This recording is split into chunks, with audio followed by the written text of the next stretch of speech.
Welcome back, Metal Summoners. As always, we are live with you here on Wednesday night to kick off your weekend in the middle of the week, because that's just how we like to do it. As always, this is your Island of Misfit Toys, being joined first and foremost by the Empress Bobby Dreyer, our heavenly angel Alamo. The real Psycho Steve will be on shortly, and we are really, really excited to be talking to all of you tonight and having a really, really good time. We'll be bringing on our guests in just another quick second. I just wanted to take a second to extend some gratitude to a couple of camps that had me out to shows recently. I want to thank Arturo and Michael for having me out to the Michael Graves show recently. I had a really good time getting to reconnect with Michael. I haven't seen him in a little while, so it was a great show, acoustic style of a bunch of his solo material and a bunch of Misfit classics. So Michael, Arturo, thank you for having me out. And as well, everybody and their mother knows how much I love the Wednesday 13 camp and how much that band means to me. So Wednesday and everybody at his camp, thank you so much for having me out. I had a great time. It was a great chat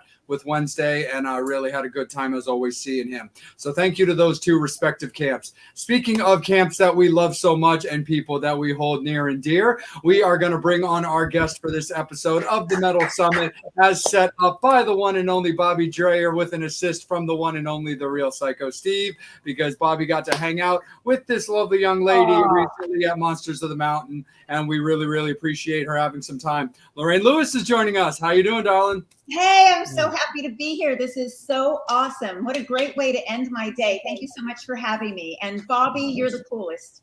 Oh my God, Lorraine, I am so looking forward to doing a sea cruise with you in 2 weeks. We'll talk about that in a bit. My bikini is packed. I am ready to rock. Me and the girls are really excited. This is the first time to be on the Kiss. Mine too. So I don't know how it's going to go down or what's going to happen, but let's go. Oh my God. I am going to be so Gene Simmons out. I'm going to be like, all I'm hearing is that, yes, you can buy my photo for $5, you know. That's Gene all the way through and through, but I can't wait to hang out with everybody. It's going to be really fun. I wish all of you were coming with us, Jay and Angel and Steve. I wish you were coming with us too. Next time. 100%, definitely. Next time. No, we'll definitely all be in touch, and we'll definitely find a way for all five of us to get to hang out and rock out. But Lorraine, talk a little bit about how 2022 has been treating you so far. 2022 has been awesome, epic, amazing. So great to be back on the road with the girls. We're having so much fun. We've been off for 3 weeks, so thank you so much for giving me a chance to like get rocked out and be my rock self, because I feel so comfortable in this format. And, you know, during the week I work in television, and so it's a whole different hat that I wear. So this is the real me, and this is really fun. So thank you for inviting me to be with you guys. 2022 has been great.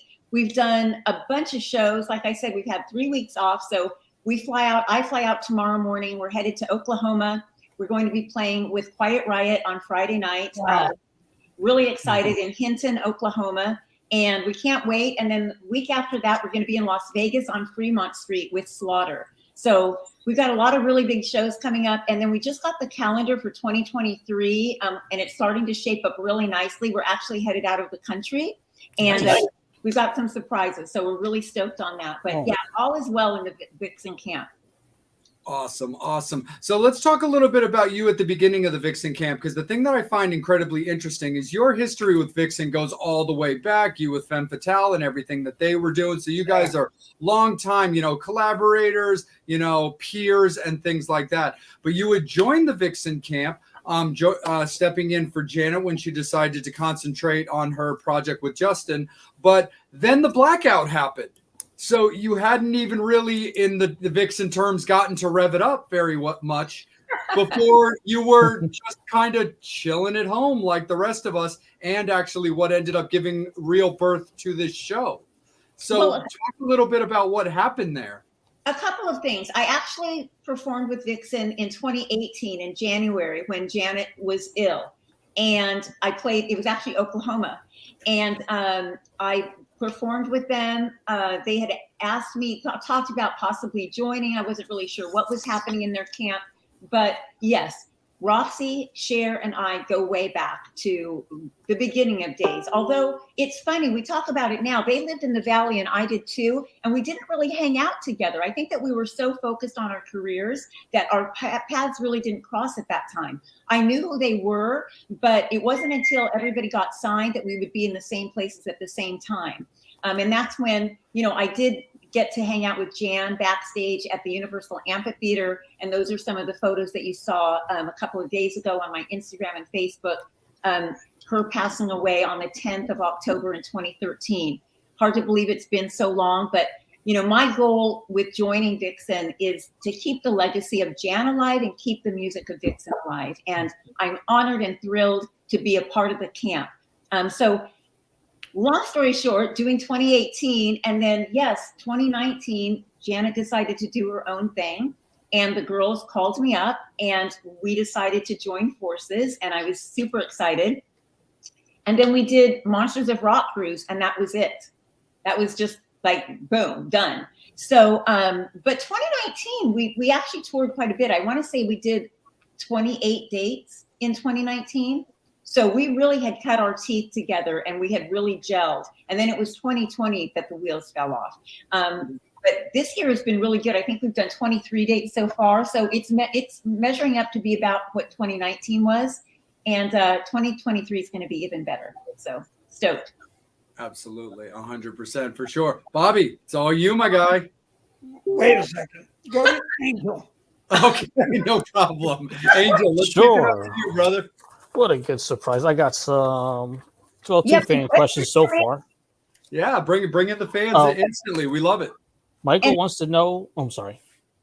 No, so we have people that are paying attention and are tuning in. Is that happening? Oh my God, yeah. So basically, with us being a live show, Lorraine, it's really, really cool. Our fans are incredibly interactive. Your fans are incredibly interactive as well. Yeah. And you can see their comments below as well. Questions to you, and we ask them to you live, so you can answer the fan questions right to them. Oh, I love it. Well, gosh, I can't really see anything coming in through the chat, but I'm here and I'm ready. And I do want to say, I think that there is a girl named Eve Rosenthal that is joining us tonight. And she I saw her comment. She sent me these bracelets for my birthday. And I just want to say, Eve, I'm wearing these and they rock and you rock. Thank you so much. I love them. All right, I'm free right now. So, Okay, back to you, Bobby. And I can go this way. I'm going to jump in before Angel. So right before I do that, Lorraine, oh my God, thank you so much. We have a gentleman coming in a little bit, but I can't thank you enough for Larry, everybody at Monsters on the Mountain. Wow, what an event. An event. I mean, if anybody, look, Monsters on the Rock Cruise, if anybody's going to be there, hopefully you'll be on the Kiss Cruise. Anybody, there's our buddy right there. There's my, the guy who is the rock god. But Mr. Mark Weiss, wow. I mean, shooting you guys, all I kept thinking was like, Mark in my head going, don't fuck up. The whole thing right there.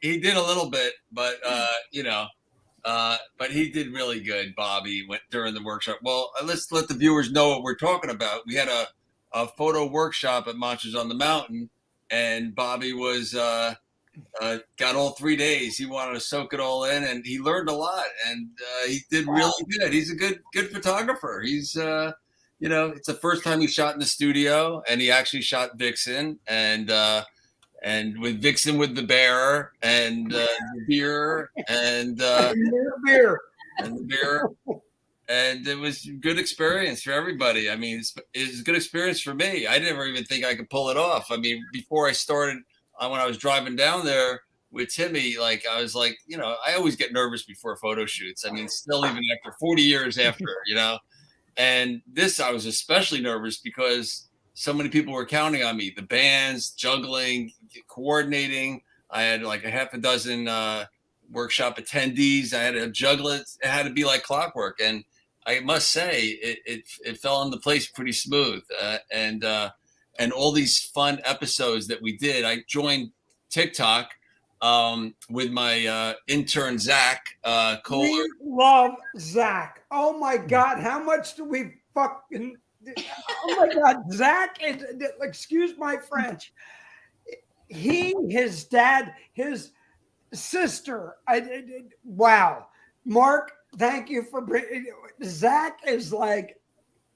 Well, anyway, I don't want to. This is about Vixen right now, so I want to talk more about that. But definitely go on my TikTok, Mark Weiss guy, all the episodes, and the best one is with Vixen. It's awesome. You know, it was really good, and we did a photo shoot, and it was an awesome day. And it was an awesome day. And I just want to say, for people that don't really know what just happened, because we didn't properly introduce the legendary Mark Weiss. So I'm going to take the time to say, this is the legendary Mark Weiss that is in the house, a photographer extraordinaire. Google him if you don't know WTF, like check it out. Mark Weiss is the real deal. And he has taken some of the most iconic shots of the biggest rock stars in the world for years. And I feel so honored and privileged to not only have shot with him, but to call him my friend. And he makes me look really good in front of the camera, and we have so much fun together. So thank you. Good to have you. Well, and I've been treating Lorraine, real quick, and Mark, how did that relationship start out? Look, I seen a photo that just came out of 1992 that you shot, Mark, of Femme Fatale of Lorraine. How did you guys wind up working? How did that all come about? That was basically a label thing, right? Yeah, I mean, I shot so many bands back then, and whenever there was a girl in the band, I was like, oh, I'm in for it. They knew my taste. So when there was a hot lead singer like Lorraine, I was all in. So I did a lot of spec photo shoots too. So I would shoot the band. They would be available. They come with all different kind of, wardrobe changes. And then I would sell them to the magazines. And then if the record company wanted to buy some, I would sell them to them. And then the merch company would want them for t-shirts. So it was a really win-win. For me, it was just having fun, making some money on the side, But that's how we first met. And then years later, we did some, I think we did that first photo shoot on the cruise. Yes. And then just recently, before Monsters on the Mountain, we did the new promo shoot for the new album that's coming out with all the promo. So all that stuff with the red on it, that's all stuff that we did over, what was it, Nashville, I think? So. Nashville, yeah, a really great studio. I can't remember the name right now. I want to say Studio 21. I'm not exactly sure, but a great studio. And I want to say this about the shots that you got of Femme Fatale, all female version on the Monsters of Rock cruise. I remember that we talked about doing some stuff, and you were like, now, because you knew the fucking light, the sun was going to be going down, and there's that magical time that you get that glow, and that just, it makes women's skin especially look yummy. And Mark knew that was happening. And I had a band of 7 of us, wild children of females that were party animals and awesome, but wrangling them wasn't the easiest thing. But he was like, come on, we're going to lose the light. So we all ran up to the top deck, and he got the most killer shots. I'll post them on Facebook or Instagram this week. They're beautiful, and they're not, it's just the magic of the moment. And that's the thing that Mark is so good at. He knows the magic of the moment. He knows how to get you to be a sex kitten. He knows how to get it out of you, and he covers your flaws and enhances all your good stuff. So we love you for that, Mark. Thanks. Yeah, that was, I did a lot of yelling at that because, I know once the sun was going down, first of all, we're in the middle of the sea. There's the beautiful sunset, and there's 6 beautiful girls there. And it's like, I was doing a lot of yelling. I didn't know if you guys were going to be pissed at me at the end, but then once I showed you the picture, you were like, you can yell at us anytime. Yeah, you were yelling at us for sure, and it was awesome. And we are so appreciative. Those photos are epic. They're gorgeous. So, Lorraine, I got to tell you right now, look, between Mark, and I got to say, it's got to be the name Mark, because I work with Mark Hudson, who whiplashed me so much on the other end. And I got to say, it's Mr. Weiss, his expertise, Mark Hudson, who bitch slapped me so much in the recording end. I've learned that much. And thank you both for everything you've taught me. It's a Mark thing, right? It's a Mark thing. That's the point. Yeah. The bottom line, though, is Mark Weiss is the real deal. And gosh, we love shooting with him, and we can't wait to do more. Thanks. So I'll tell a funny story from the Monsters on the Mountain. Cool. I told Rox to, we'll come get you when you're ready. Now, I didn't think she meant we're going to come get you at the hotel with a van and the whole deal. We're always ready for star treatment. Always. I mean, I would have done it, but I just thought they were in the back where all the bands were. And whenever I told Timmy or Zach or Bobby to go get the band, it's like go like 100 feet and get the band and walk them over, so they know where they are. Not like, go on the street and find them and then walk them over or in a van, So I was like, oh my God, because everything was like really quick timing for that. There was bands lining up and coming in. And then they had to do sound check and line check and then do the show. So it was really really intricate. So this was like the first kind of like, now what? And Vixen was like I really wanted it, they were my favorites. I mean, I gotta say.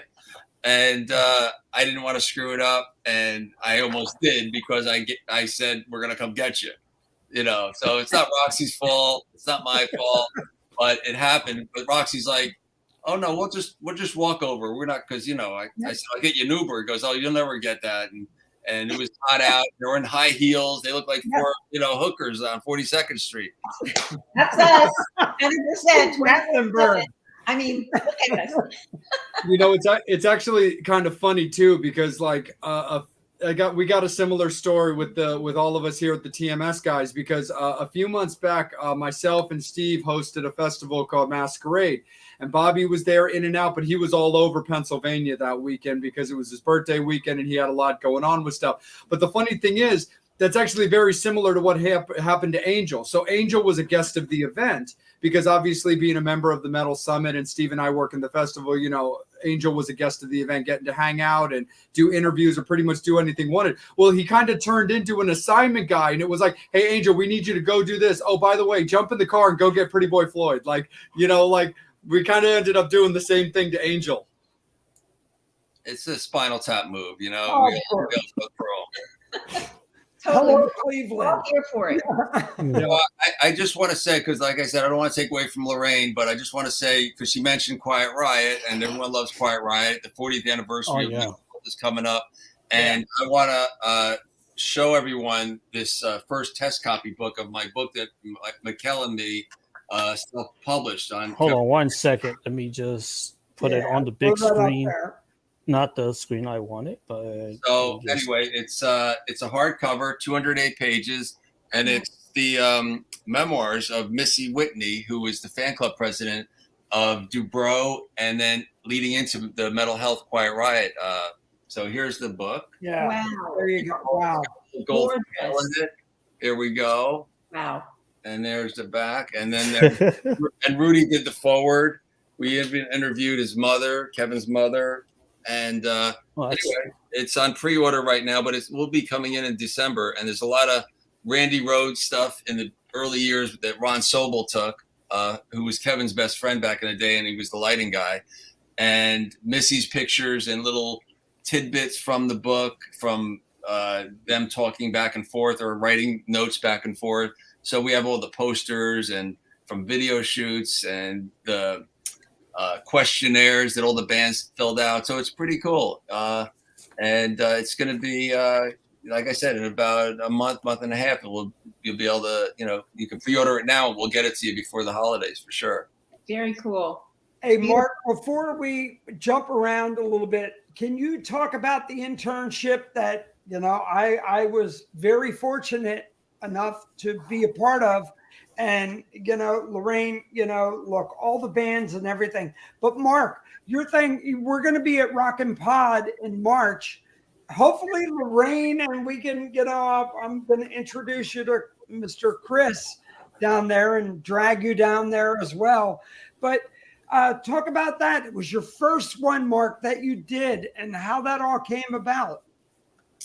Oh, geez. It was just, I think it was a dare. Larry gave me a dare. He goes, you want this, I told him I was thinking about it. He goes, what do you mean you're thinking about it? Just do it. I'm like, all right, I got to figure out what it's going to cost and how this, you could just do it, Mark. It's going to be fun. You won't regret it. And I just said, okay.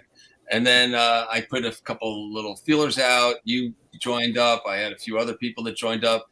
It wasn't a lot of promotion before that. And then once I started getting like 3 or 4 or 5 people signed up for it, then I had to start taking it serious. But I really didn't start taking it serious until like a week before. I was promoting it really good before, but as far as like when the bands are going to come and who's doing this, and I didn't know we were going to have a bear there. I didn't know we were going to have the beer cans for promo. There's a lot of learning going on for everybody, and it just worked out good. I even, for the Shot of Poison guys, I reenacted one of my photos that I shot of my very first Poison shoot from 1985 or 86 rather, posing with Jackie King, who was the clothing designer. Yes. And we put one of their girlfriends in the same shot, so we kind of morphed it. And we did a little thing. Then Ron Keel called up and his radio show, and it's all filmed and everything. And it just it was fun, It was fun when I got home at the end. Well, I'm going to throw one last thing out right now, and it's about our buddy Zach. And I got to ask you about how that relationship started about. Mr. Zach Wild Calder, right? Yeah. Actually, we just found out that his name was Wild.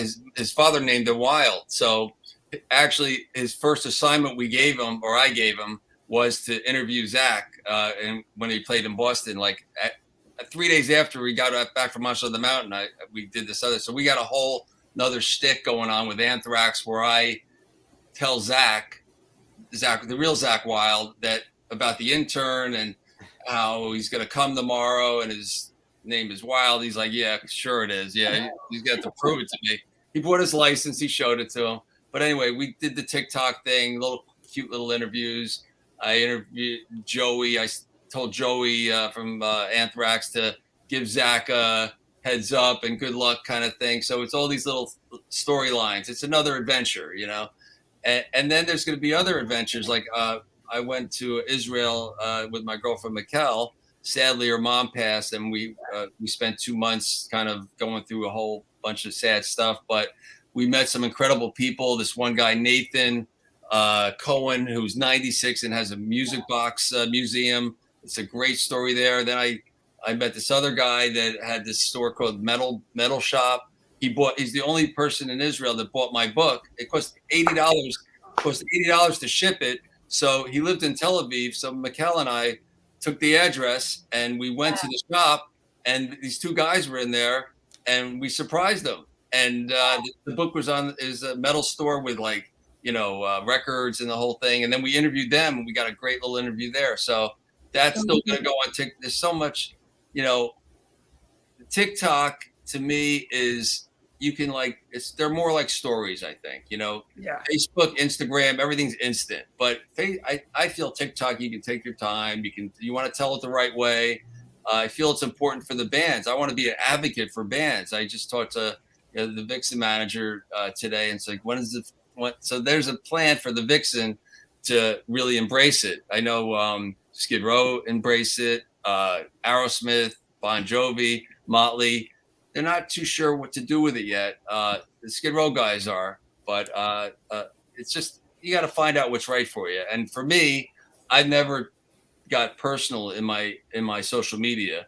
And for the first time, I'm actually, if you listen to my first TikTok that's pinned, I talk about how my 40 years of experience as a photographer, I'm going to tell you what happened, why it happened, what's going on now. Like, for instance, Bobby's telling me he's in Boston and he wanted to photograph Aerosmith, and he just happened to be there. And I said, well, I'm thinking about going, but I'm waiting to see if I can get a photo pass. And, I have a long history with Aerosmith, and one of the things is I wanted to shoot the whole show, of course. And they gave me the good news that I have a photo pass, but the bad news was I can shoot one song from the outfield. And I was like, I can't do that. So I sent my new protege. Wow.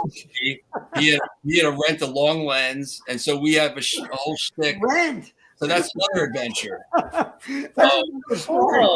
And he got some great shots. And he Tom Peterson press conference he was at. Wow. So I got him access, and he got so things like that. So that's what this is going to be about. It's going to be my experiences. Like I just shot Johnny Depp and Jeff Beck last night. So they gave me one song with Johnny and one song with Jeff, but the photos that I got out of it, I just edited it. I just sent it to management, and they were like, whoa, So, I'll take what I can get. I'm trying to teach photographers, don't be upset if it's one song or three songs.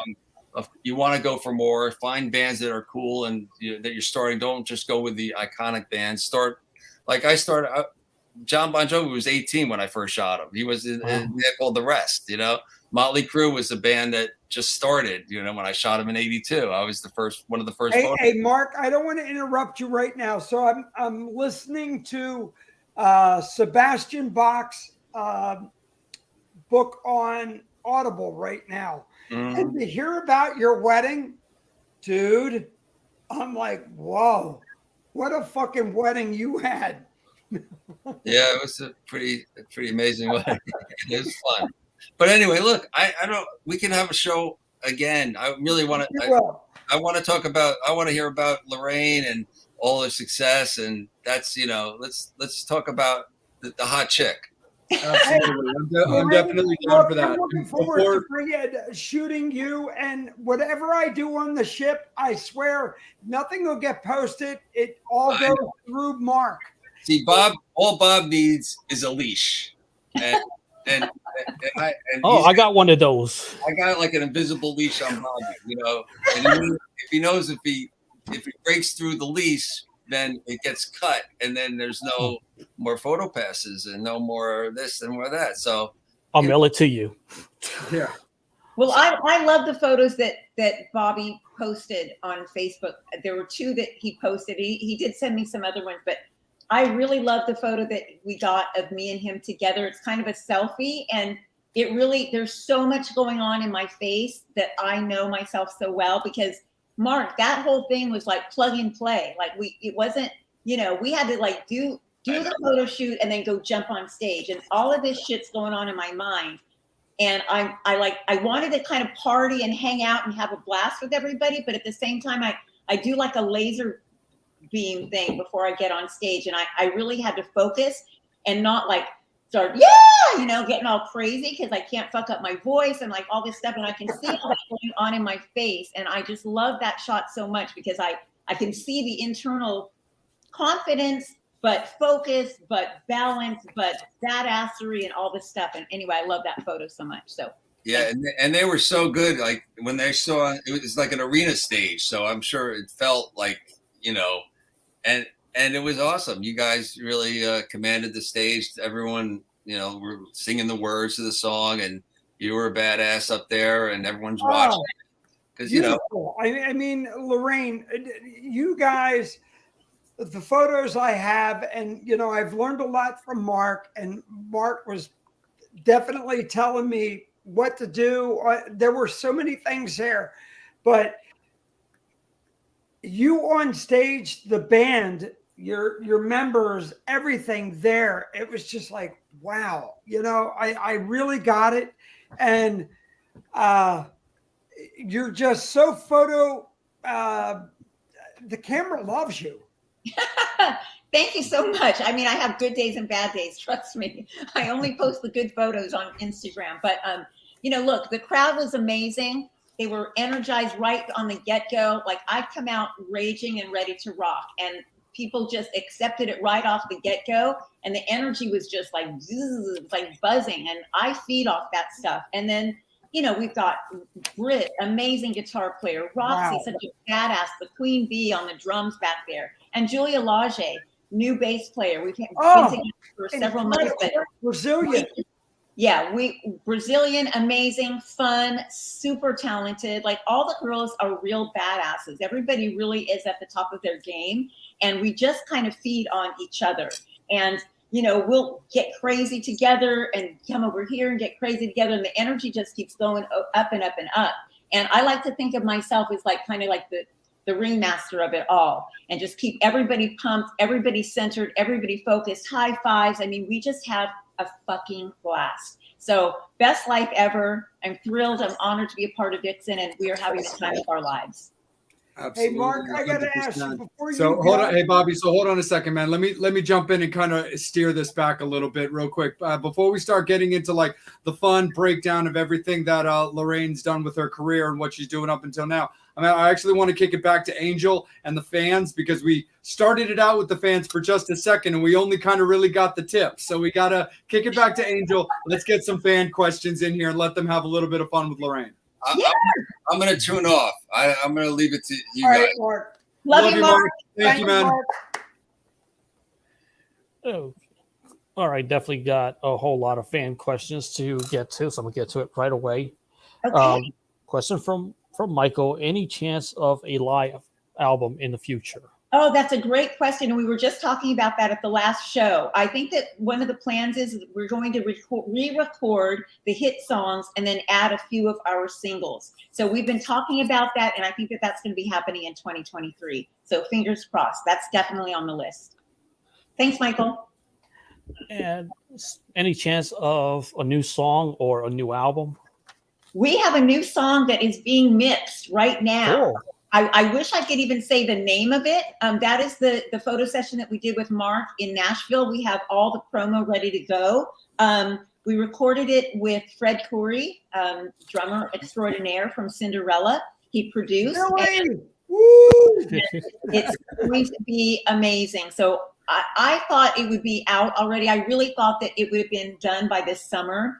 But he's not happy with the mix yet. And he's a perfectionist. And he wants it to hit hard and hit loud and hit proud. So we're being patient and letting him do his thing, but we are gnawing at we really want to get it out there, and we can't wait for people to hear it. Oh, that's Motley. Yeah. He loves Vixen. I love animals. Oh, What else you got? That. another question: are you going to do Monsters on the Mountain next year? Oh, I hope we do Monsters on the Mountain next year. We did it last year. So 2021, 2022, I'm hoping it's going to be a regular thing. I don't know. You tell me. You want us back? I say yes. I will, look, I would say, let's go on the cruise and see what we do there. Come on, fans. Put those hearts and likes and thumbs up for Lorraine. Put it right up on the comments. Oh my God, Lorraine, we are going to have a blast on the freaking cruise. I know. Well, they wanted us to be involved in some drinking contest, but it's a show day, and so we declined. But you will see us definitely partying and having fun. Lorraine, are you and I going to go to Sammy's bar? Yes, absolutely. It's a date. Right.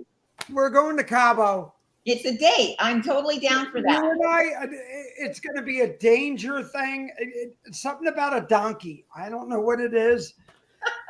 Is anybody else going to cheers and toast with me? Oh, hell yeah. Hold on one second. So I just want to say thank you so much for having me here. Thanks, guys. And thank you to all the friends and fans of Vixen. And we love you so much. And thanks for showing up tonight. Wait a minute. We need to toast to something else.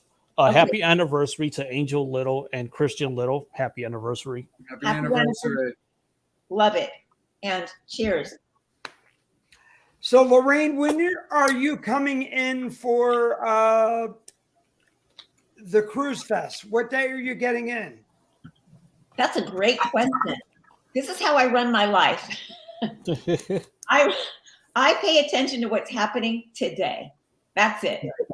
So I know I'm flying out tomorrow. I really have no effing idea what time I fly out tomorrow. I will go to bed tonight. I will look at my itinerary and figure it out. But I take one day at a time because I wear so many hats, and am loving life so much, and I can't get overwhelmed, and I can get overwhelmed really easy. Like if you knew what my day is like I'm working on a TV show right now for TLC, and it's a monster. Really? What are you doing? Let's talk about that. Well, it's a medical show. And we're going to be helping a lot of people that have facial differences. And we have surgeons that are going to be making transformations for people that have been living with things that are atrocious, that you would never even believe. Like when we're talking about people with a mole on their face, like a little mole. No, we're talking about a mole on their face. Like we're going to be helping people tremendously. We've started filming about 2 months ago. I'm looking for a couple of more cases to close up the season with, or the season with, and then it will probably air, might air this year. Most likely it'll start airing next year. So Lorraine, Jay and Angel and Steve can vouch for you. So my other half is Tony Coelho, who is the author of the Americans with Disability Act. Oh, interesting. Copy that. Well, yes. there might be some people there that should contact me, because I'm serious. I mean, if you ever need, and these guys know, look, the big thing about our show, we're all inclusive on everything. But if you need a hand on anything, reach out to me. And thank you. I'm here. This is a real challenging one, because it's hard to find these cases, and I've been working on this show for 2 years now, so it's challenging. But there are also other shows that we're working on. I'm working on a talent show with 2 really heavy hitters that came to our production company and wanted to team up, and it's for a major network, not a major cable, not a streaming, it's a real network. So I've been looking for amazing talent, people that are badass singers or magicians or dancers, but that are maybe awkward and quirky and don't really know how to take things to the next level. They're going to be working with mentors, and we're going to take them to the next level and make stars out of them. So really excited about that one too. And just, I have my hand in TV all during the day, and then the rest of the time I'm on Instagram and I'm posting, or I'm texting with Britt, or you know what I mean? Like life is just wild and crazy and fun, and I just couldn't be happier. I mean, I feel really lucky. Every morning I wake up and I say, I'm on a winning streak, and I am lucky as fuck. Absolutely. We definitely love that. And we're going to kick it back to Angel in a second so we can get to Michael's question. But like Bobby was talking about, we've had a guest on our show a couple of times, a metal singer out of Detroit named Raven. She's been on a couple of times. And why I bring this up is similar to what Bobby got into with what you were just talking about, is, for example, through her fans, which are called Raven's Rejects, they actually have a premise and a thing that they do, which is basically Rejects Helping Rejects, which is donations that come in from the fan club that go specifically to a member of Raven's fan club at her choosing that just needs the help. Maybe they have a death in the family or a sickness that they need to. Maybe they're hurting for money because they lost their job, or heaven forbid, they have funeral costs they have to do. And it literally is members of the fan club who donate to this cause that specifically go to a fan that's in need. And that's something that we learned about through Raven when she was on our show. So we love that whole inclusiveness. Well, yeah, I'm totally inclusive. And actually, something that a lot of people don't know about me, or maybe you do, I myself am actually facially different. I am deaf in my left ear. Was born deaf. I have something called microtia, and I'm just putting it out there. Not a lot of people know this, but I have like this funky, deformed left ear. So when I'm on stage, I have one earpiece that stays in my ear, and if I'm walking around in the UK, I can easily get taken out because I can't hear shit coming from this side, the left side of me. So many times when we were in London, my band would have to pull me back from walking into the street, because I have no sense of what is happening on my left side, unless I'm on stage with Britt Lightning, because I know she's there and I know she's got my back, and like we're just like a team. So in that respect, I always know what's going on my left side, because Britt is such a badass and I love her so much. But anyway, that's just a little bit about me. Oh, that's awesome. No, I love that. No, my mom's actually deaf in her left ear, always has been as well. So I definitely understand that for sure. Just growing up with having to work with my mom that way, 100%. But Oh, yeah. Angel, let's kick it back down to you, buddy, because Michael's been very patient. Yes, he has, and so have the other fans that have questions as well. Okay, will there be a reissue of Femme Fatale album? Is that the question? Yeah. Yep. That's the question? Well, I don't know if you know Pay this. $50 for it. I don't know if you know this, but Rock Candy Records just released the Femme Fatale remastered CD on September 16th. It's available on Rock Candy Records website. You can also get it through my website. And it sounds badass. I can't even tell you. I just listened to it over the weekend. It also has 4 bonus tracks on it. I sang that one of the songs in the movie "Don't Tell Mom the Babysitter's Dead." It's a song called Chains. You love that movie? Was that the best movie? Love that movie so much. I've seen it so many times, and not because I have a song in it. I just love Christina Applegate, and I just love the dynamic. I love Christina Applegate.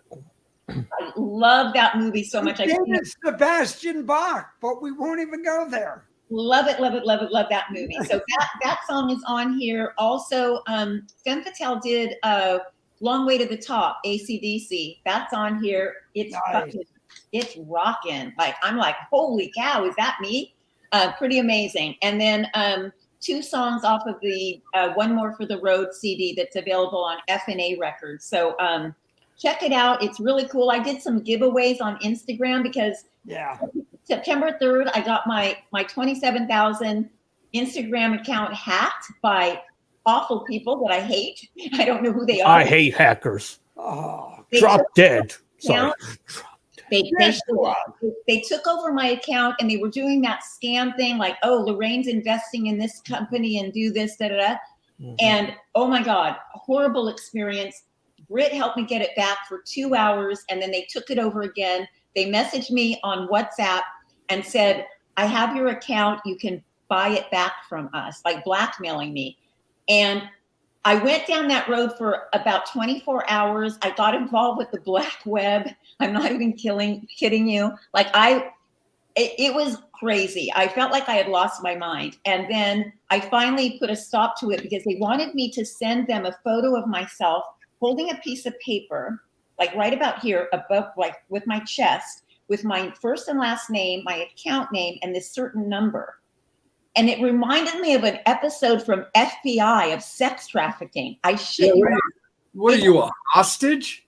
That's what it looked like. I was. Hey, Lorraine, I just kept thinking, why did I buy like this dolphin penis online or something? I don't know where that came from, but sorry, Bobby, that's a miss, bro. I'm gonna finish my story. So I do my thing, and my friend comes over. I'm like, you gotta like take this picture of me, and she's like, what are you doing? She's like, no, I'm not taking a picture of you like that. And I'm like, real? I kind of like went crazy trying to get my account back. I'm not kidding you. I like kind of lost it because honestly, my tribe. You have to know, I love that people give a flip. I love that people, after 34 years, want to see Lorraine Lewis doing good. I love that they love seeing Lorraine Lewis in Vixen. Like, I care. So to lose those people, I felt like this weird disconnect, and I kind of lost it for a little bit. So I paid $1,200 to these other hackers to try to get my account back. I mean, I just went down I was like weirded out. So then my friend was like kind of shaking me. No, this is bad. And I was like, yeah, the guy said it's like, it's a web address for the black web. And she's like, yeah, we are not doing it. I'm like, I remember from like FBI, I love that show, and them talking about the dark web. And I was like, yeah, I can't do this. And then they start getting aggressive with you. And they're like, I've come all this way with you. I've spent all this time with you. And you start to get like tripped out. I just started blocking everybody after that. I started my new account. Lorraine Lewis Rocks is my account on Instagram. And I've got like 3,000 followers right now.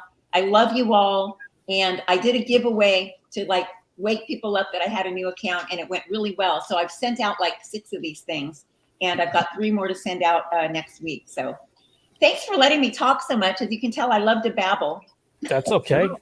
Absolutely. That's what we're here for. We're here for you. Story time, baby. Absolutely, for sure. Go ahead there, Angel, and then we're going to kick into Steve. Okay. What do you like the most about being a musician? I would say there's a lot of things I like about being a musician. One is that I get to hang out with such badasses like Britt Lightning, Julia Lage, Roxy Petrucci. I mean, it's like the best slumber party a girl could have.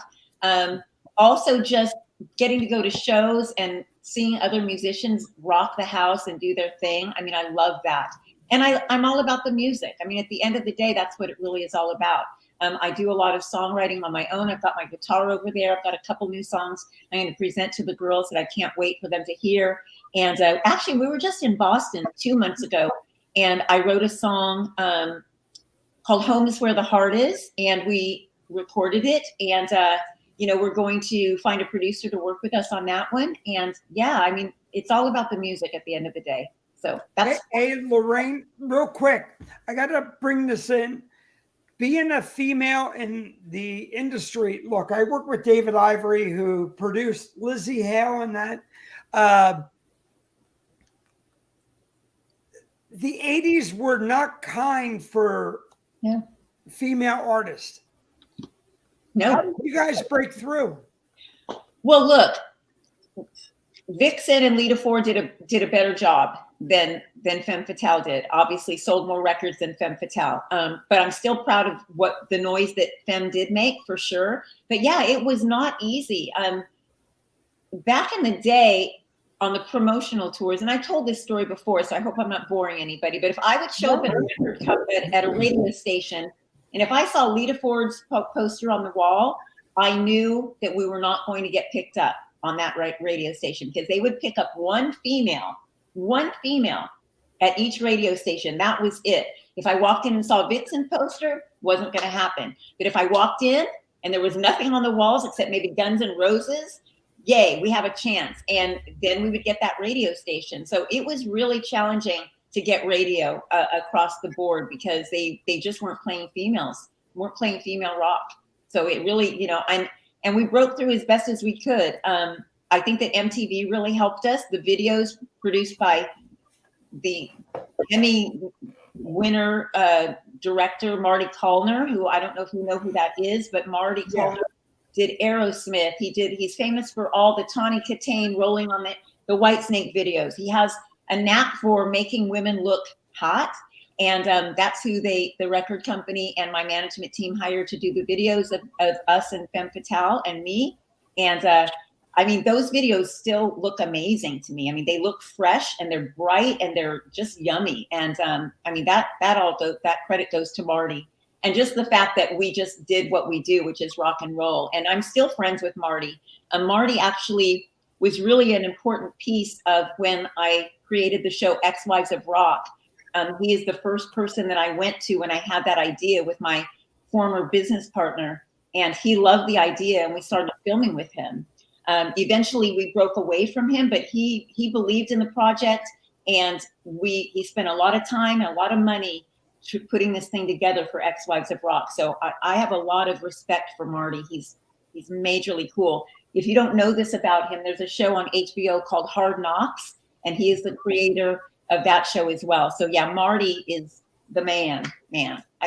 There's so many strong people in my life that I've been so honored to be in the presence of it. I'm a girl from Albuquerque, New Mexico, not notoriously known for rock and roll. I couldn't wait to leave Albuquerque, even though it is in my blood. I couldn't wait to leave. It just felt so small to me.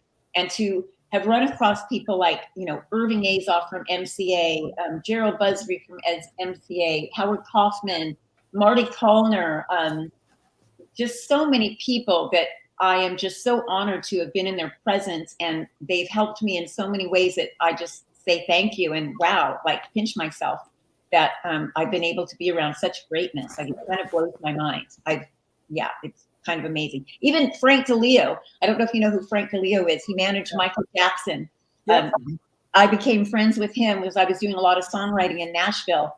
And a friend of mine, Tanya Watts, was friends with him, and she introduced us. And I got to be really good friends with Frank. And I was at the premiere for This Is It. Put me red carpet treatment from him. And I used to meet him at the Beverly Hilton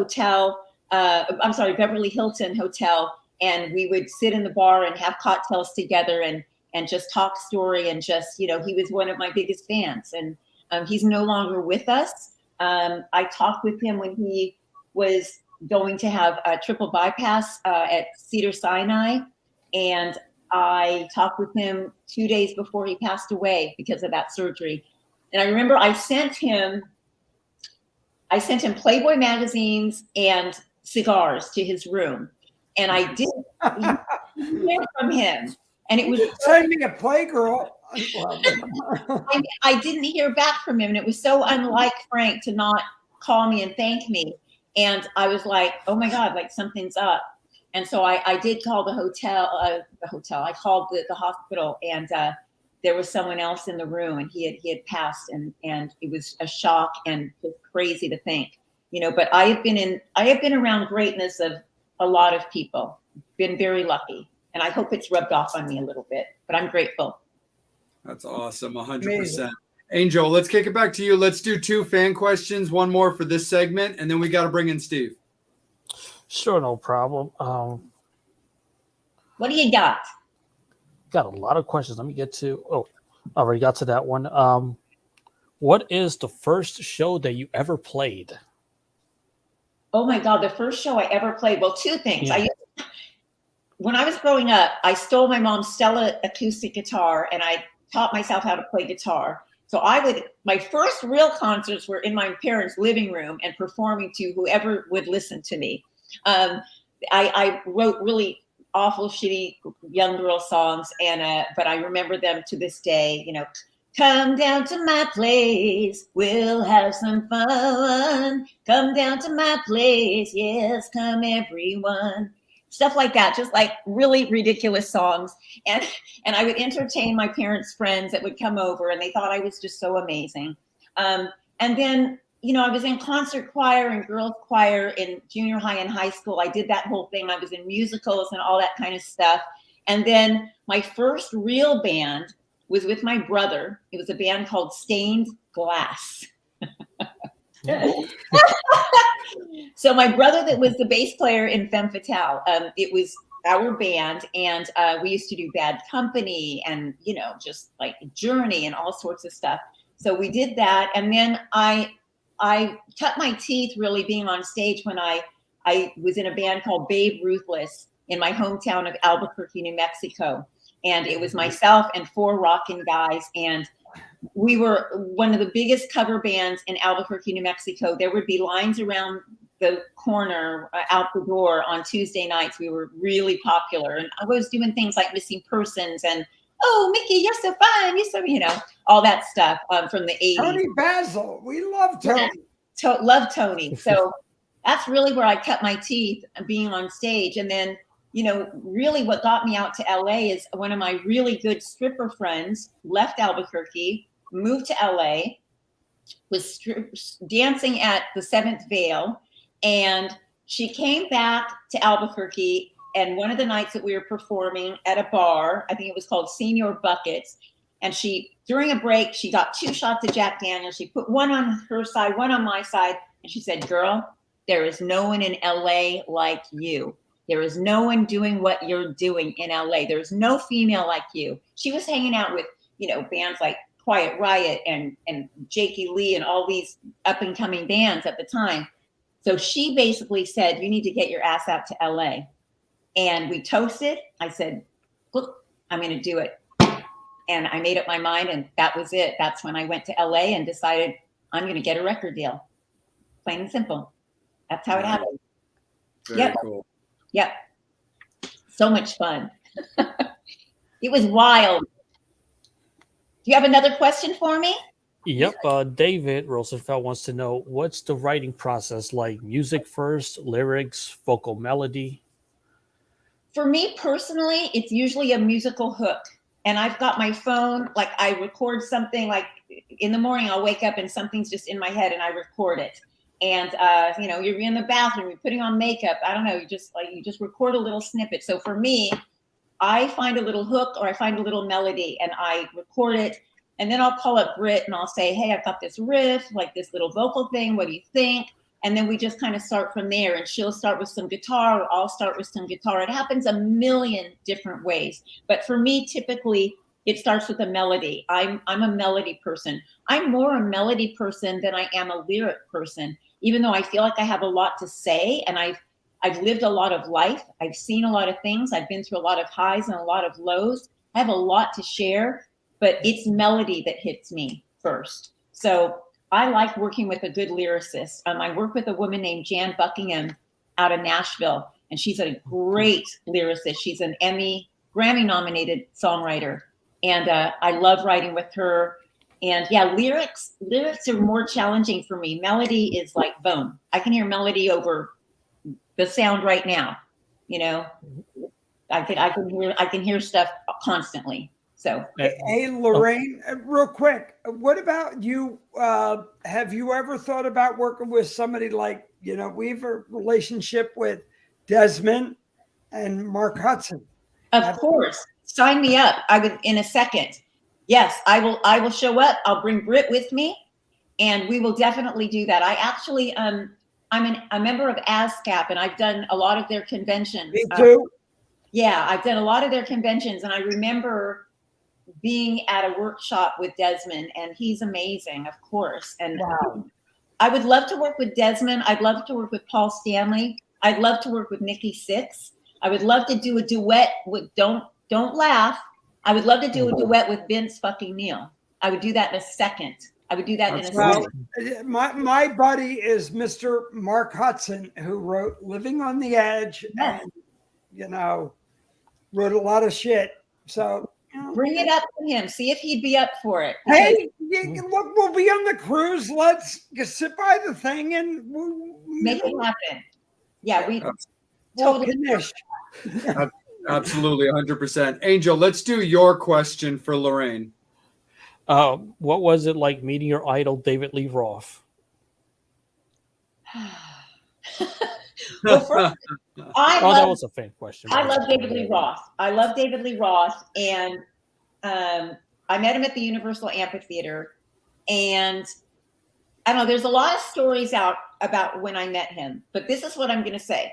I'm just going to say this, that I thought when we met that he would see me and want to be my husband. I thought for sure he would see me and see these and think I was just the bomb. But that didn't happen at all. He barely even effing noticed me. He had two girls with him that had like gold lame bathing suits on, something like that. And no, he didn't even look my way. I was really, really disappointed. So yes, I thought David Lee Roth was going to be my husband. We were going to have cute little babies, but that did not happen. So wham. Can't win them all, I guess. Can't win them all. So let's kick it over to Steve and get Psycho Steve involved in this action. Oh, I forgot all about that guy. Oh, hey, Steve. Come on, Steve, give us some action. Well, we're going to talk about. So we talked about David Lee Roth being Jewish. I'm Desmond Child's fourth favorite Jew, just to let you guys know. I went up because he's pissed off at Paul Stanley for something I can't talk about. I will be seeing Desmond on the 23rd, so I will be bringing it up to him, Lorraine. Which is my sister's birthday. What a great day. Oh, yeah. Desmond and I are supposed to do dinner. So I would be honored. Steve, that would be so badass. The two-part question. First question is, did you have to audition for Vixen? That's an adorable question. Thank you. Like that. Did I? I like that question. Good. You know, I don't want to boast, but I'm going to say, hell no. That's a good way to put it. No, it was a phone call. It was, will you join Vixen? It was, we're not going to make you jump through hoops to join Vixen. It was, we love you. We know you rock. We know your voice. We are sisters in rock. Will you join us? That's what the phone call was. Yeah. Awesome. And then prior to meeting your better half or your other half, because, you know, all of you is perfect. So Which better half are we talking about? Britt Lightning? No, the person you kind of live with, your partner in crime. So we'll just leave it at that. The one I'm very envious of. The question is, was there ever such a male like a groupie? Like you had to put like a restraining order on somebody or anything like that? Because, like, for example, I used to see Patty Smythen's Scandal at this place called the Starland Ballroom about 14, 15 years ago. And there's no places to sit. It's all general admission. So I'm hanging out. I'm standing right next to Kenny Laguna, and I'm standing right next to Joan Jett. And my best friend at the time, still one of my dearest friends and everything, was the head of security of the venue. And this very boisterous woman is like, Joan, why don't you return my calls? And stalking her. And it was a stalker. And my friend was also a police officer at the time. He's like, Miss Jett, do you want me to take care of her? Do you want her to leave? And she's like, I have a restraining order. Only thing is, I want her to leave. I don't want her to leave. I want her to have a good time. You should have gave him a lick a lot of puss. Right, exactly. So, and I said to Joan, we have a lot in common. And she's like, how so? I'm like, well, I don't barely drink. I don't do drugs. And we both like women. She grabbed me and kissed me on the mouth. And the rest of the story.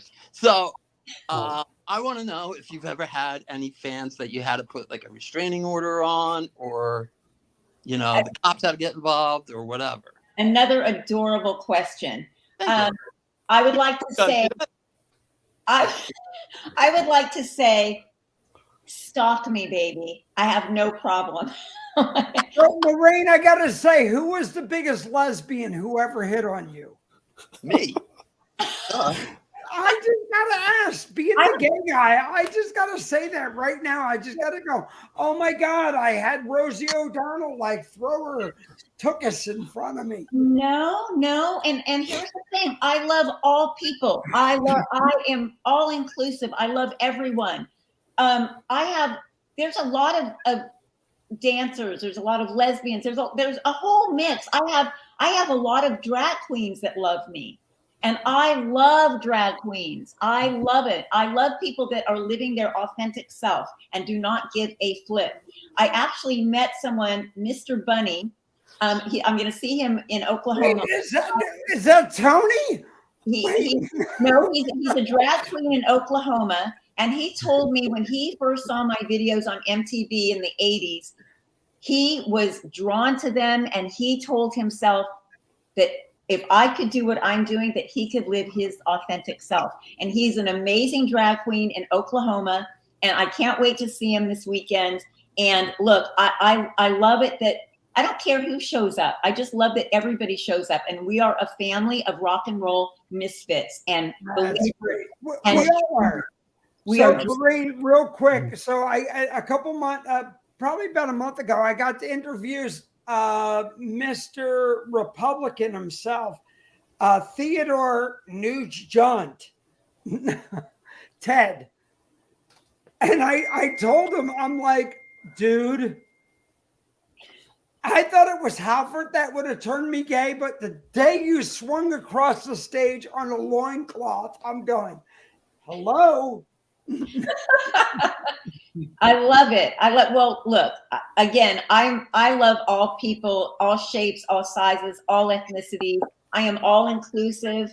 Another thing, working in television, you can't be judgmental. You can't be prejudiced. Like, we work on all kinds of shows, and I have no room for it in my heart or in my soul. I love people that love people and accept them for who they are, whatever that is.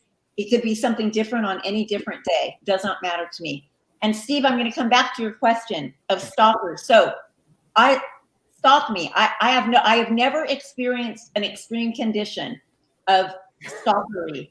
There was one gentleman that my husband was freaked out on at the time, but he was harmless, and I could have taken him myself. Like, if God were real. Like, seriously, he was just someone that was somewhat frail, and just kind of obsessed, and it's really okay. It's really okay. And I know this person actually fairly well now, and they are harmless and they are a sweetheart.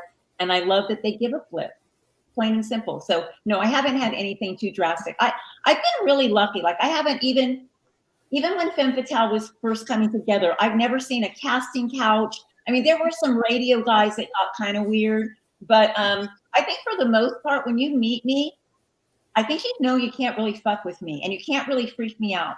And I think that you feel love from me, and I think that it maybe disarms you in a way that if you're thinking that you're going to get over on me and be weird or something, and then you meet me, I think it just kind of goes away, because I'm just a people person and I'm happy as hell to be here. So I've never had anything too weird happen to me, and I knock on wood, and I hope it continues to be like that.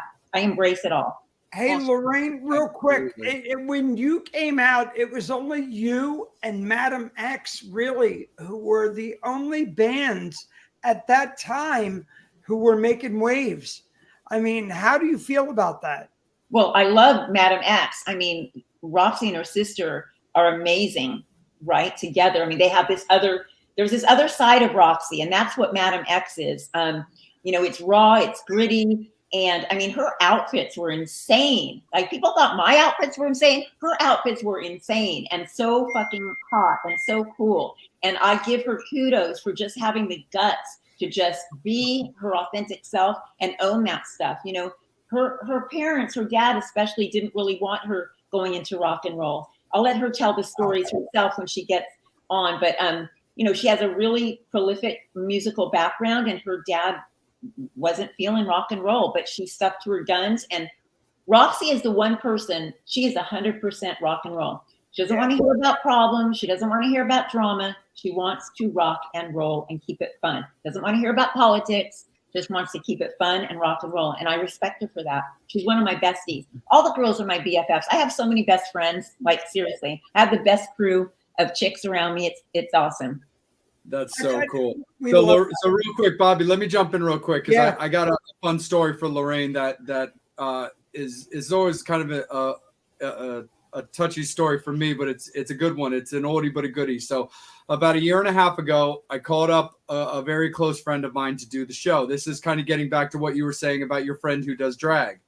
So I called up a friend of mine to see if she would want to do the show. Because I thought it would be a great interview and just a chance to connect and so on and so forth. So that friend was actually the late Tawny Katane. So I called up Tawny and was like, hey, I've been doing this show with my mates and it's going good. And we'd really love to have you. It was about to be the anniversary of Witchboard, which is one of my favorite movies. And she was all about it. She's like, hell yeah, let's do this. So anyway, to put it as sort of a brighter little thing, we had this amazingly fun segment during the episode where Tawny and Bobby were talking about recreating Here I Go Again with Tawny playing David and Bobby playing Tawny. Oh, I love that. That's awesome. And here's the funny thing, Lorraine, we did it, and I was it was the anniversary of me losing my mom. I was in Dollywood, and I did it there, and it was the last interview Tawny ever did with the four of us. Wow. And, it's a little tough because when she passed, it was like, I'm with four guys here. We were having the best time in the world, and I'm going, wow, I didn't see the shit. And I'm going, yeah, she's an icon for sure. I mean, we all wanted to be Tawny Katane. We all wanted to be her. We all wanted to be rolling on that Jaguar. We all wanted to be making out with Dave. Tony, come over here. I want to roll on your Jaguar. Yeah, like, we all mad respect. All us rock girls looked up to Tawny. She was the queen bee for sure. Yeah. Wow. Yeah. Steve called me at work. He's like, I was like, dude, hey, dude, what's up? He's like, dude, I need you to do me a favor. Will you call Tawny? I was like, why, dude? Like, I'm at work. She's probably doing something. What's up? That's when he actually broke the news because I was at the bar working. So I'm not online. I hadn't heard. He's like, well, they're announcing this. I'm like, yeah, give me a second. And I went on break and I hit her up because she had actually just sent me a care package that I got like 2 days before. And so I just sent her another little message, and I didn't want to call her in like hysterics or frantic. So I just kind of played it off, and I was like, "Hey, Tawny, how you doing, love? Thank you again for my care package. You're the sweetest. I love you, and I hope you're doing great." Well, if you know anything about iPhones, if you send a text from an iPhone to an iPhone, it's in a blue bubble, says delivered, so on and so forth. If it doesn't go through right away, it turns to green and it says sent as a text message. Right. Well, Tony had an iPhone, as do I, and it didn't send right away, and then it resent as green, and I'm like, oh, that's not good. Wow. And, so that was definitely a tough day. But anyway, I wanted to just share that fun little story since you mentioned your friends that do drag and stuff, because that was a very fun segment when we were talking about recreating Here I Go Again. Yeah. Real quick, Lorraine, before we go, so this is my other half. This is Tony Coelho, Hi, Tony. Hi, Lorraine. The author of the ADA, Americans with Disability Act, and we talked about a couple things today. But thank you so much. And again, I just wanted to introduce. Look, the four of us are here because we love rock and roll, and this guy, just everything he's done with the Disability Act. Pleasure to meet you, Tony. Some people think ADA means American Dental Association, but ADA is different. So, and he's got good teeth. Great. Pleasure to meet you. It's an honor. Thank you so much. Thank you. You're having fun with this guy, I guess, huh? We're having a blast. And we'll be on and look, tell him I'll be okay. You'll be with me on the Kiss cruise. You'll make sure I'm okay. Oh, you're going to be on the cruise with us? No. I will, but he won't. Okay. I thought he was coming with us. No. I was hoping. No. He doesn't want me there. No. I want you there. Watch him, Lorraine. Just watch him. Just call me and say, hey. You will not get his cell phone number. I'll be like, what do you mean Bobby's in a thong hanging over the deck? Exactly. I'll call you when I need help. Okay. It's that aforementioned leash. Right, get out of here. Nice. Yeah. It's that aforementioned leash that we had to talk about. Steve, it's all your fault. Thank you. I try. You know, look, wait, where's Dime? He's in the other room with Jessa. So Angel, let's kick it back to you, buddy, because we probably still have more fan questions. Yeah. Oh yes, we do. Still got a lot to get to. Have we scared people away? I hope not. Never. No, we never scare people away. Speak for yourself. Well, we don't. True, I know. So, okay, we get to the fan questions. Yeah, I'm waiting. So she. Okay. Question from Julie. Hi, Julie. If you could give women any advice about self-esteem, what would it be? Oh, that's a great question. Girlfriend, I would say listen to yourself. Don't ask questions and opinions from other people that don't know you, that aren't you, that you know you. I know me. I know what I like. I know what I like to look like. You go for it. You are your best cheerleader. I would say in the morning, wake up, look in the mirror and say, I'm on a winning streak. I'm so lucky. I am one lucky bitch. And say that to yourself and look in the mirror and say that to yourself every day and watch your life change a little bit every little day because you believe in yourself. I love that people care about people and want to help people and give opinions. But the bottom line is the only person that really you should be listening to is yourself, because you know what you want. You know what your desires are. You know what your dreams are. And other people are going to just cloud up your head. They don't know. they're concerned about their own life. They really don't know. So I would say, build yourself up by listening to yourself and be the best version that you can be for yourself. Just show up for yourself and love yourself. That's it. That's my best advice. Don't listen to anybody else. Nobody knows. They're wrong. They think they know, but they don't know. Only you know. Also, my advice, just in general. And yeah, question too. Absolutely. Like, how many guys, like, you're going to talk to your best bro about something, and it's like, like I say, everybody means well, most likely, and wants to help. But, and then the worst thing is when you have an idea that you're so excited about and you tell someone and they're like, that's never going to happen.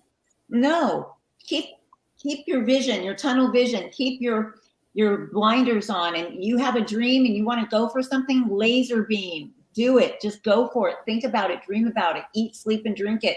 And don't listen to other people, because my mom always told me, she was like, you got to choose one thing. I was like, no, I like this, and this. And, she didn't know. Like, your parents want to do what's right for you, but they don't know. And only you know what your desires are for yourself. So be true to yourself, be honest with yourself, and just go for what you want to do. And Jeannie says, I loved Ex-Wives of Rock. Any shows like that coming in the horizon? And what has been your favorite product or production or project? Oh, thank you so much. Ex-Wives of Rock was the best experience ever. Oh my gosh. We had so much fun. 54 episodes, 3 seasons. I thought we would get a 4th. We didn't. Life goes on.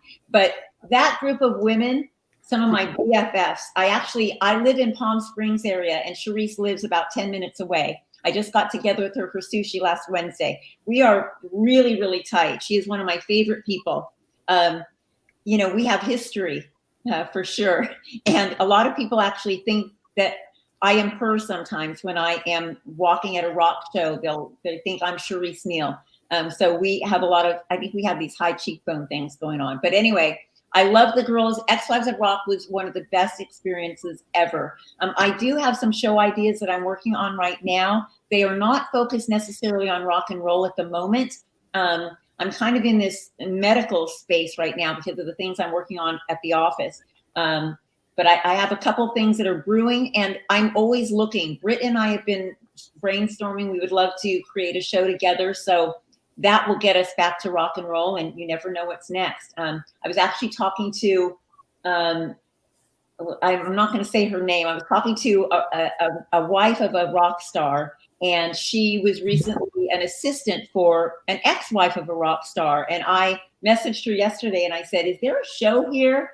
So I still have the bug, especially for rock and roll. And I think that there was an audience for it. So I don't know what the future holds, but stay tuned and keep in touch with me. Follow me on Instagram, because I'm always posting about what's going on in this crazy brain of mine.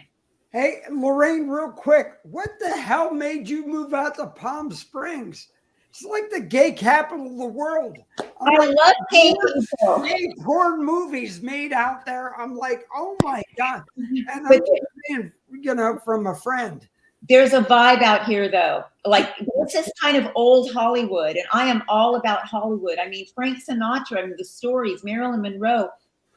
Palm Springs is Hollywood, and I'm. Yeah, but you got, look, Barry Manilow lives right up in the hills too. Yeah, it's an amazing place, and I have a love-hate relationship with LA and Hollywood. I love it. It's like the girlfriend you can't break up with, or the boyfriend you can't break up with. I will never have LA totally out of my system. Actually, Britt and I are teaming up, and we're going to be buying a place together, a little 2-bedroom place, kind of a landing pad for us when we're on the road. And I want to get to LA, so we're looking into buying a place together, and I can't wait. Watch out. It's going to be wild. I got to ask this too. Why is everybody moving to Vegas? That I don't know. And that I probably wouldn't do, because I don't know. There's no water in Money. It's expensive in Vegas, in LA, and it's a lot less expensive. You get more for less in Vegas. You probably do, but the weird thing, like, I owned 3 properties in Las Vegas about 15 years ago. And I was just on Zillow the other night, and they have barely gone up in property value and equity. And it shocked me because I owned a few houses in the Los Angeles area, Orange County. I had a house. It was this crazy 4-story house. Bought it for like $800,000. It's worth like almost $2 million now. If I would have just held on to that thing.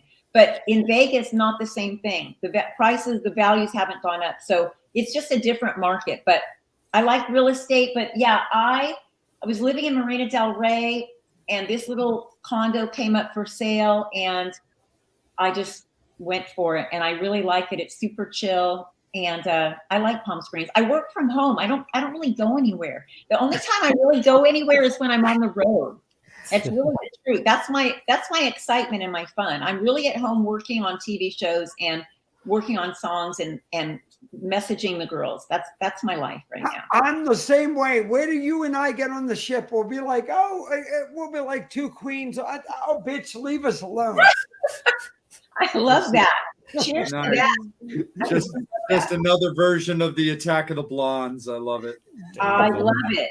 Absolutely. Angel, let's steer it back to you, man. Let's keep it with the fans for a little bit longer, and then we're going to bring Steve back in. Yes, because I do have a lot of fan questions to get to. All right, do you have a favorite Vixen song? Another great question. I would say I love doing Edge of a Broken Heart.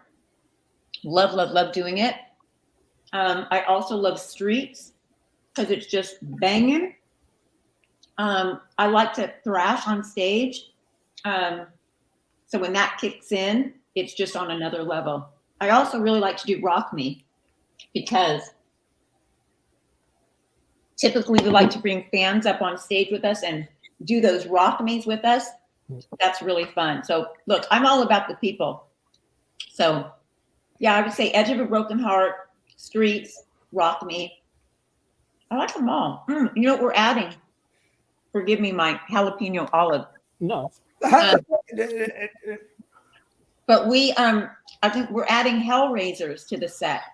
So I've been working on that this Ozzy, week. is that the Ozzy one? Is it the Lemmy version? Vixen, Hellraisers, Vixen. It's really, really badass. So I'm excited about that. Yeah, their first album. Scott Metaxas wrote it. Oh, I didn't realize that. I didn't know the writer. So, Jersey guy. Lorraine, any cover tunes that you would pull out? You know, Well, we do Stranglehold. Britt sings that, and then I come in on the very last chorus, kind of let her have her spotlight and do her thing. She's amazing. Wait, Stranglehold who? Yeah, you know. Wait a second. Wait, would it be? What, baby? He's gonna bring something. He's gonna bring something to show. I'm gonna bring out his loincloth. Oh, I'm gonna bring out. Look, Major Wood, who made me fucking pay for this goddamn thing. Well, Angel, go ahead and bring in the next question, bud, while Bobby's breaking it out. I hate to play commando, but I know we got a lot of fan questions. How is Julia fitting in the band?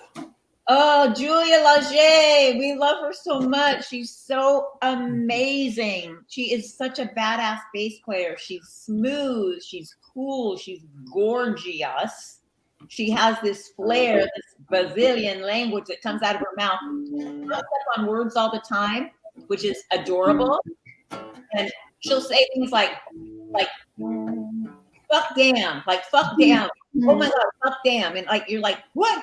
I mean, she's just funny. She's really, really funny girl. But she messes up English words with Brazilian words all the time. Sometimes you have no idea. Oh my God. She's saying happy birthday to Tony in Portuguese. Yeah, she's amazing. She's very, very cool. We have a really good time hanging out. Lorraine, look. Love it. Yeah, and that's the guy who made me gay. Love it, love it, love it. Love it. I've never met Ted Nugent in person. Oh, so Mr. Theodore signed this for me, 68 Birdland. Wow, beautiful. Dude. And, you know.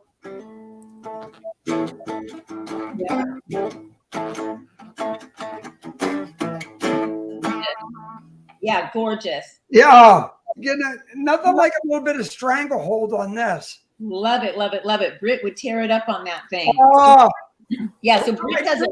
I'd bring it on the cruise, but somebody would like, oh, man. Yeah, don't bring it on the cruise. Too dangerous. Danger. Danger. Out for me, Angel. Do you still have any of the 80s outfits? Of course I do. I have You them gave all. them to me. I have them all. I have my leather jacket for sure. The one with all the studs on it. I've got that. It's kind of falling apart a little bit, so I can't really wear it that often, but I love that jacket. I have the white outfit that I wore in Falling In and Out of Love. It's a white bustier with a little skirt. I have that. I have no idea where my cool ass boots are with the studs on them. I have no idea what happened to them. Couple of pairs of shorts I still have, short shorts, a couple of bustiers. I still have a lot of that stuff. And some of it is just kind of wandered away over the years. But I don't know that I can fit in all of it anymore, but I still have it. And Hey, Angie, Lorraine, real quick. So there's a Halloween party on the Kiss Cruise. Can I dress up as you? Oh, please do. yes, that'll be awesome. That is awesome. The show. You know, when I was in Babe Ruth, Look, I'm just saying. when I Have you ever had a drag queen dress up as you? I have not had a drag queen dress up as me, but Babe Ruthless, the band in Albuquerque, for Halloween, I dressed up like Dale Bozio from Missing Persons. I had like the clear, fish bowls on boobs and the light pack and the whole thing.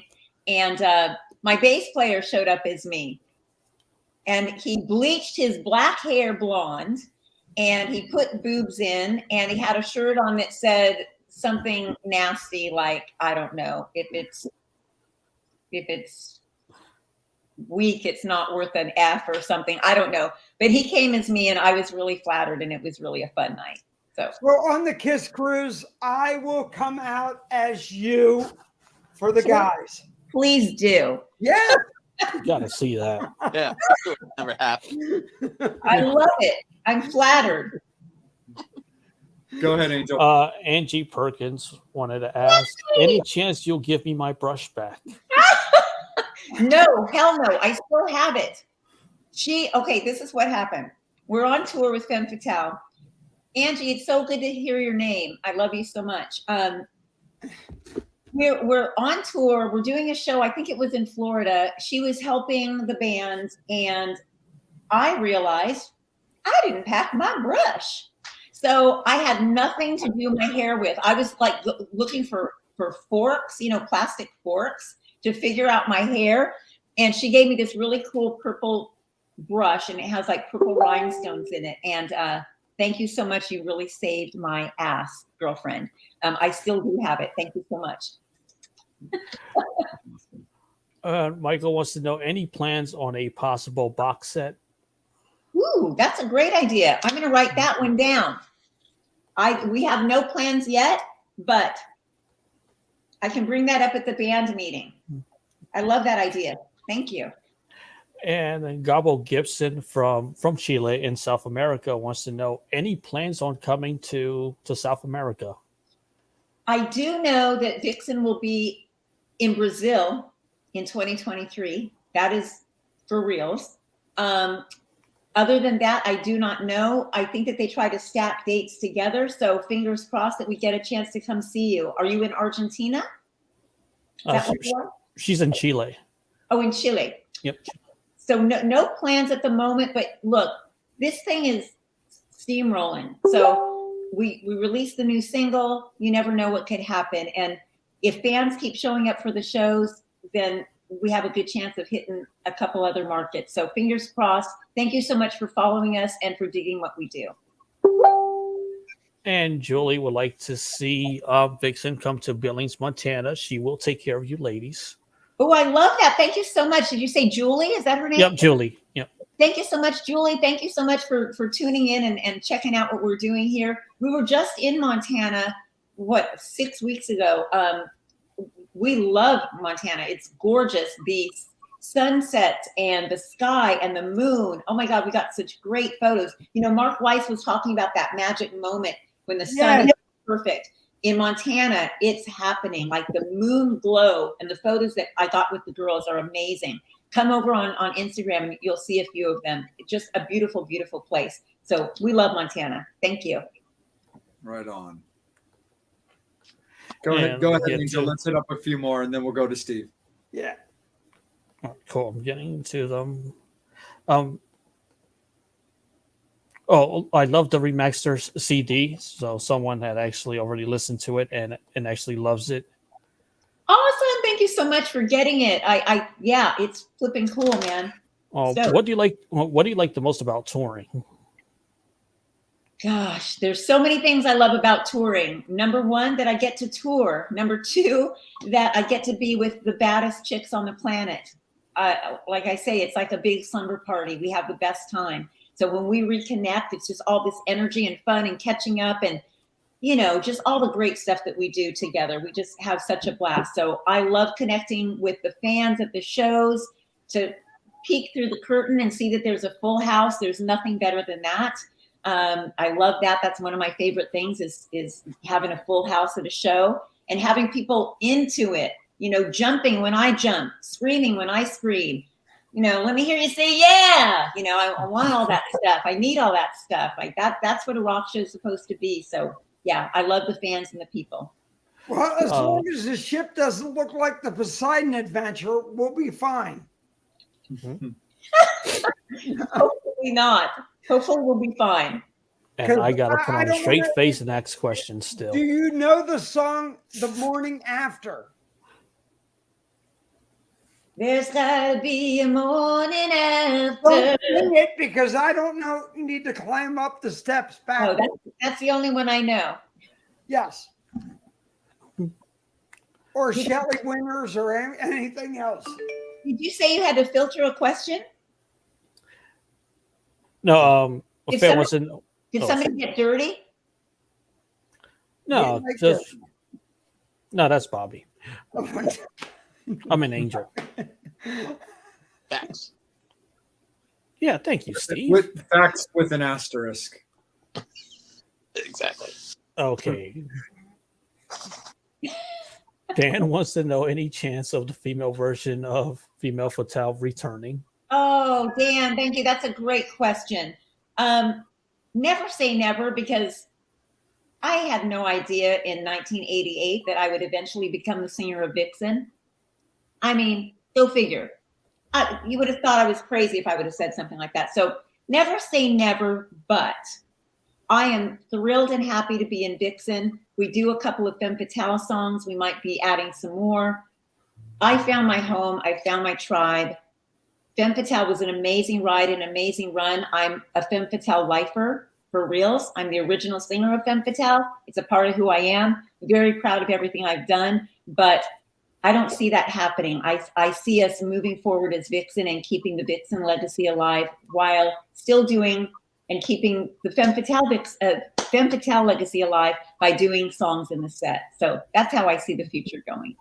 Awesome. Hey, Lorraine, I just got a text from Joe D'Angelo, who's running Cruise Facts. And he just asked me, he goes, hey, Bobby, is there any special equipment you may need for the Cruise Fest? I said, larger penis?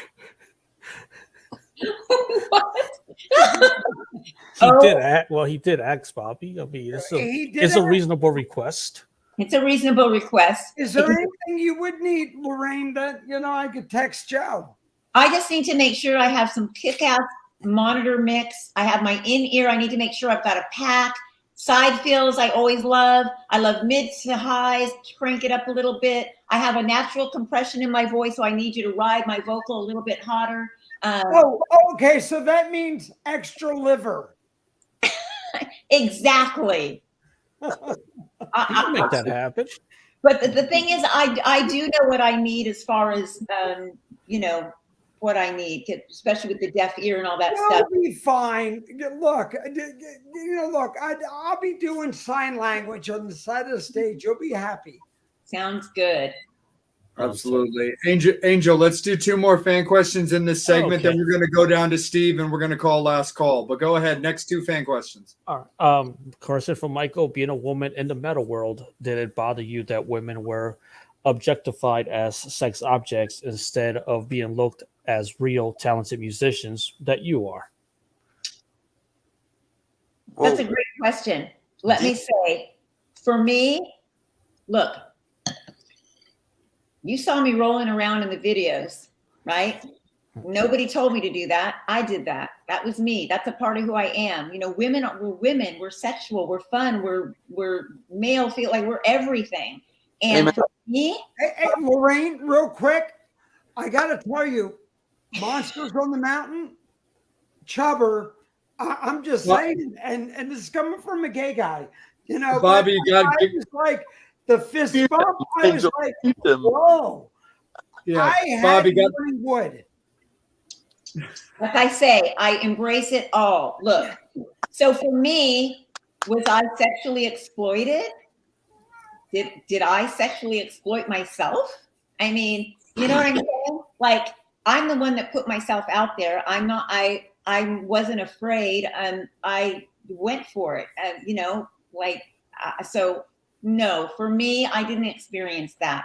Was there chatter and were there things at radio stations and this and that? Sure. But I never let it bother me. It never bothered me. Like I say from the beginning, I'm rock and roll. I'm a woman. I don't really give a flip if you know, dig it or not dig it. I'm going to be me. And that's how I've always been. So for me, I put it out there, and it would be ridiculous for then me to say, oh, you know, they're talking about me as a sexual object. It's like, I did that. I am that. And so I have no problem with that.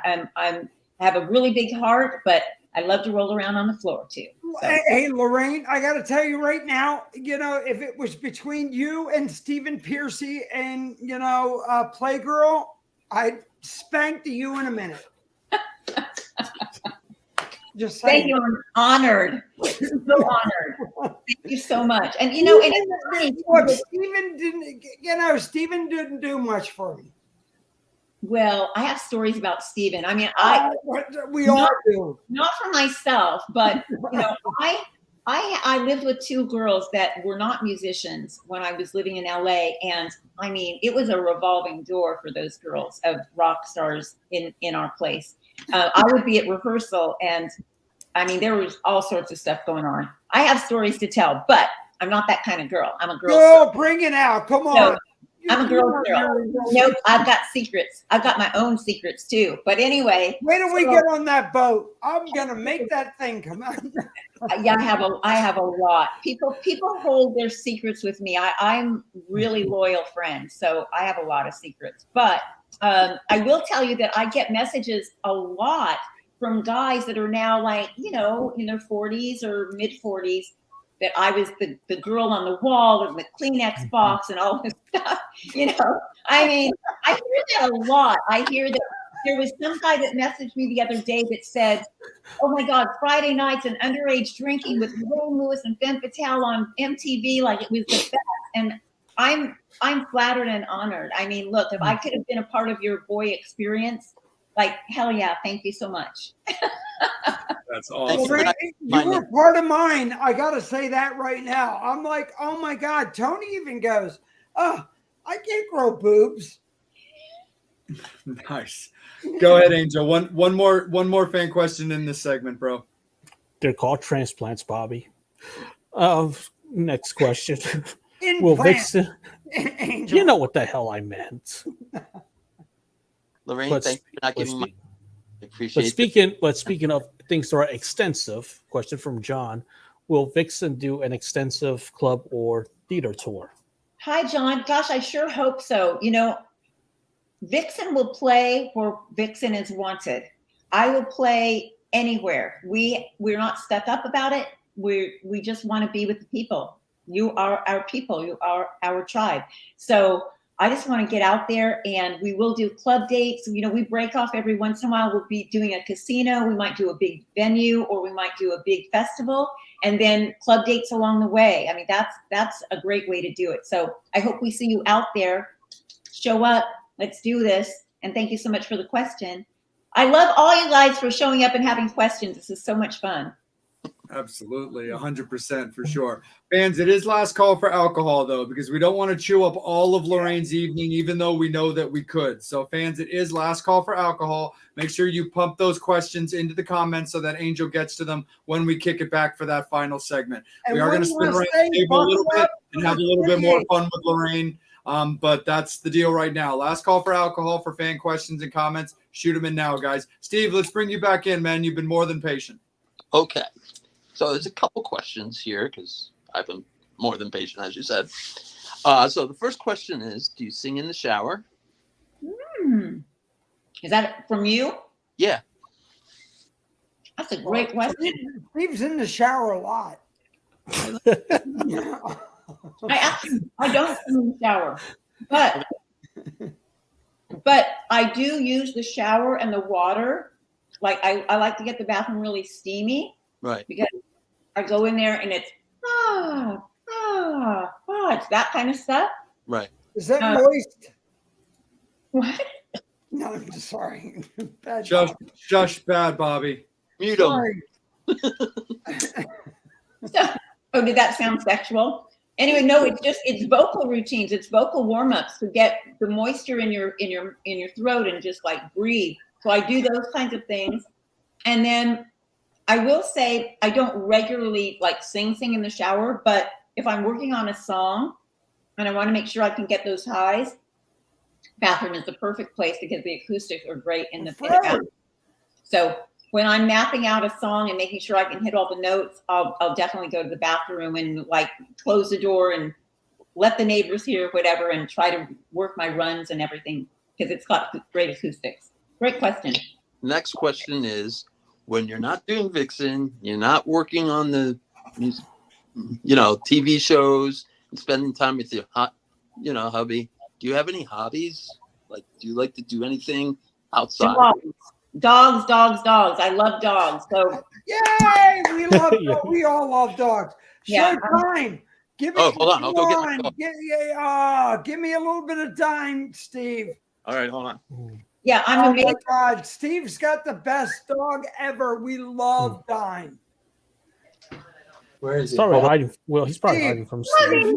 Steve, no Red Rocket. That's all we don't want to do Red Rocket. Yeah, I'm a major dog lover. Unfortunately, all of my dogs. But we love Jay because Jay's got 6. Oh my God! Hold on one second. Rub his belly. Come on. Hold on one rub his second. Belly. Oh, give him a belly rub. Hey, Di. Hi, Dime, we love you. Oh, Dime. How old is Dime? He just had his bar mitzvah. He's 13. Oh, love that age. Love that age. Love it. Dimebag Daryl. Love it. That is a great name. Cute dog. I love senior dogs. That's kind of been my thing. Nice. Yeah, they've all of my dogs have left the planet. I have 6 little boxes of their ashes, and I love them so much. But right now I want to get another dog, but I'm not ready to. And I do think that I'm going to get a bully breed. I'm gonna get myself a badass pit bull, but not quite ready yet. Okay. Last question. What kind of car do you drive? Another great question. I do not own a vehicle. So I do not have a car. I Uber everywhere. And there's a few reasons why. I've always wanted a driver. I don't like to drive. So husband number 3, I've been married quite a few times. People might not know that.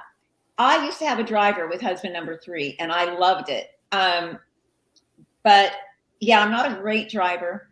I get distracted. I get into storytelling with people. You don't want me behind the wheel. But what happened is during COVID, I had bought myself a brand new Kia, beautiful car. It looked like a Range Rover. It was beautiful. It had like 14 miles on it. Bought it. COVID happened. I was making the lease payment on it. I paid on it for a year and a half. And I mean, nobody drove anywhere. There was nowhere to go. So after a year and a half of paying this lease, I thought, I just got to get rid of this thing. I had it parked during COVID. We moved to Washington State. I had it parked at, I don't know if you know Starfields. Yeah. So I had it parked at his mother's house for a year and a half. I would send her flowers on every holiday, thanking her for keeping my car safe. Anyway, when I got back to LA and I picked up my car, I drove it for about a week. I was parking it at our new condo, our new apartment. Parking was going to be $250 a month. It just seemed ridiculous. And still, it was COVID still. There was still nowhere to go. So I just thought, you know what? I'm just going to get rid of this thing. The car dealer really wanted it back because cars were really difficult to get. So they took it back. I didn't have any penalty or anything. I haven't gotten a car since. So I've just been Ubering, and I prefer it that way because I really hate to drive. But I will say Cherise Neal, ex-wife of Vince Neal, that was on Ex-Wives of Rock, one of my besties that lives up the street, she wants to take me car shopping. So I think maybe by the end of the year or January, I might be driving something. And she really wants me to get a Mercedes, but I don't need anything flashy. I just need just some wheels maybe, but I don't know. I don't really think I want a car. I'd rather have like, you know, a cool Mustang and a driver. Nice. You know, maybe like a cool Cadillac and a driver, you know, like something old and awesome. And Well, I have Tony in that. He's cool and awesome. We've been together 24 years. He's 80 and he's cool. And he looks at me and goes, Bobby, you're awesome. Drive. yeah, I don't want to drive anymore. I've had so many, not real huge accidents, but I've had weird things happen to me on the freeway. I've had, you know, big boxes fly off of semis and crash my Mini Coopers. I've had all sorts of weird stuff happen, and I just don't. So Lorraine, you had a box hit you? Yeah, I had a really big box fly off of a semi into the windshield of my Mini Cooper. Yeah. Shut up, Bobby. That dude sounds so lesbian. Right? It went right over my head. Yeah, I was all over that one. I was like, damn it, right Bobby. over my head. Right over my head. All right. Oh So my I'm God. gonna so Bobby, hold on a second. So I'm gonna jump into me off the boat and fucking kiss cruise. they'll just throw you off the boat with an inner tube and just be like, we'll come and pick them up on the way back. I'll be like Gilligan. Who's gonna be my Marianne? Nice. So You, Skipper. there you go. So we're gonna start our final segment here, and this is my favorite segment of the show when it comes to this particular month of the year. So Lorraine, are you a Halloween person? Oh, Halloween is like better than Christmas. Yes. Oh yeah. Yeah, I love Halloween. Awesome. I'm from Salem, Massachusetts. Have you ever been? I've never been, but it's on my bucket list. I really want to do like a haunted mansion or, you know, burning witches or just something. Is that where you live right now?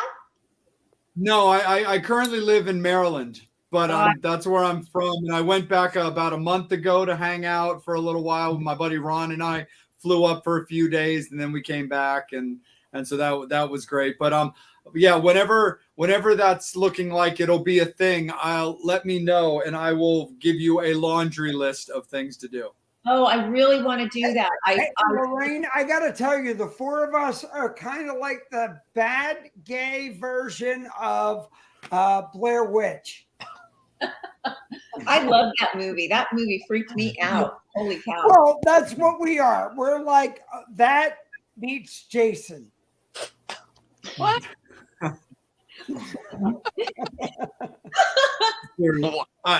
I don't know, but I am going to steer it back in because one of the next things I was going to ask is, what are your favorite horror movies? Well, holy cow, Halloween for sure, because Jamie Lee Curtis is such a bad. Oh, we love Jamie.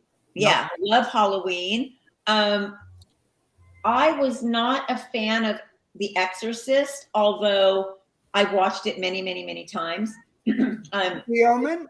It really scared me. I love Omen. I love. Is that the one with Damien? Damien? Yeah, Damien. Oh, with the bike.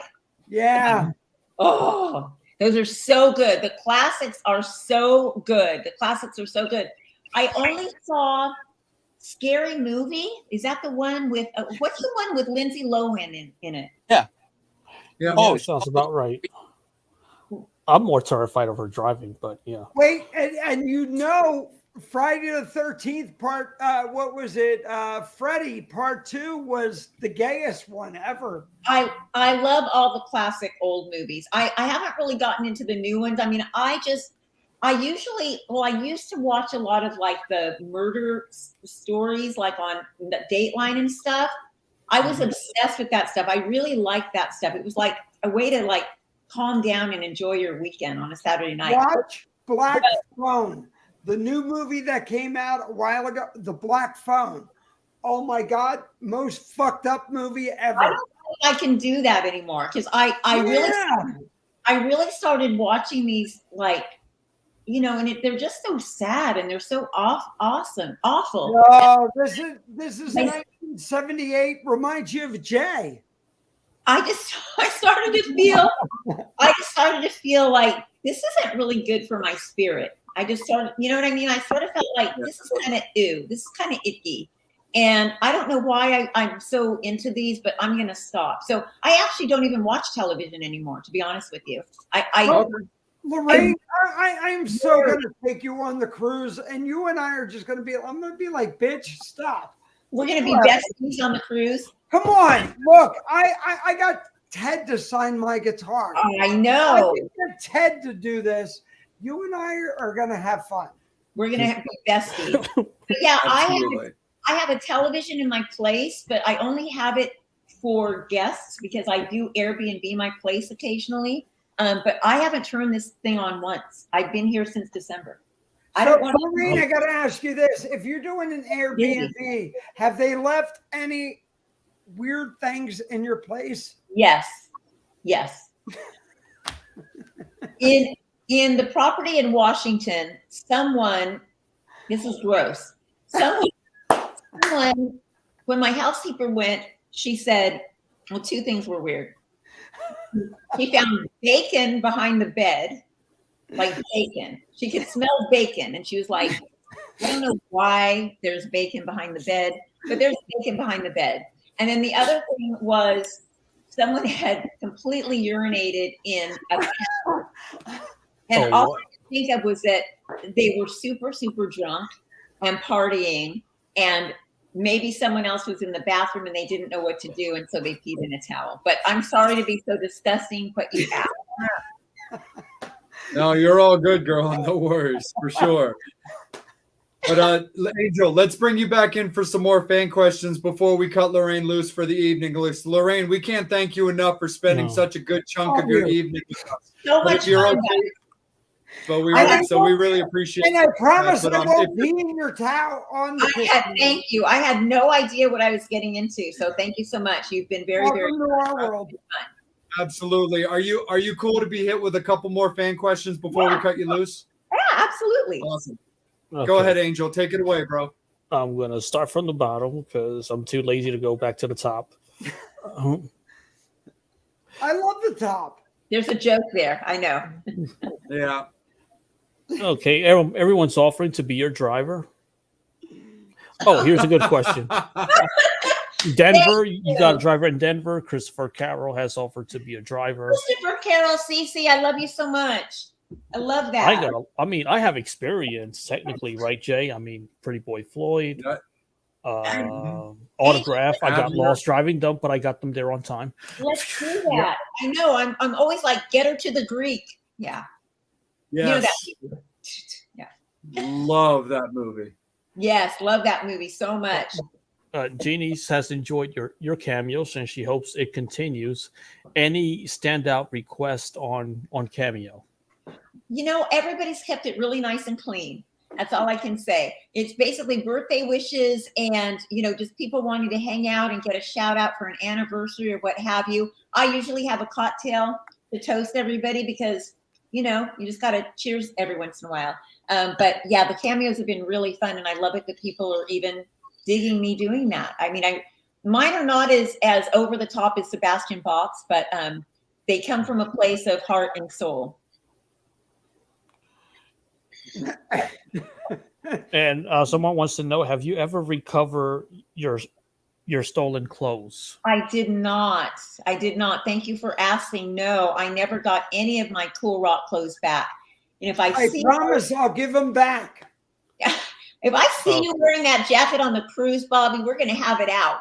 Well, look, hey, Yeah, some really great stuff from I Al. promise I'll clean the thong. That's And Your favorite venues to play? favorite venues to play are anywhere there's a full house. Okay. That's number one. But I will also say the Landis Theater is amazing.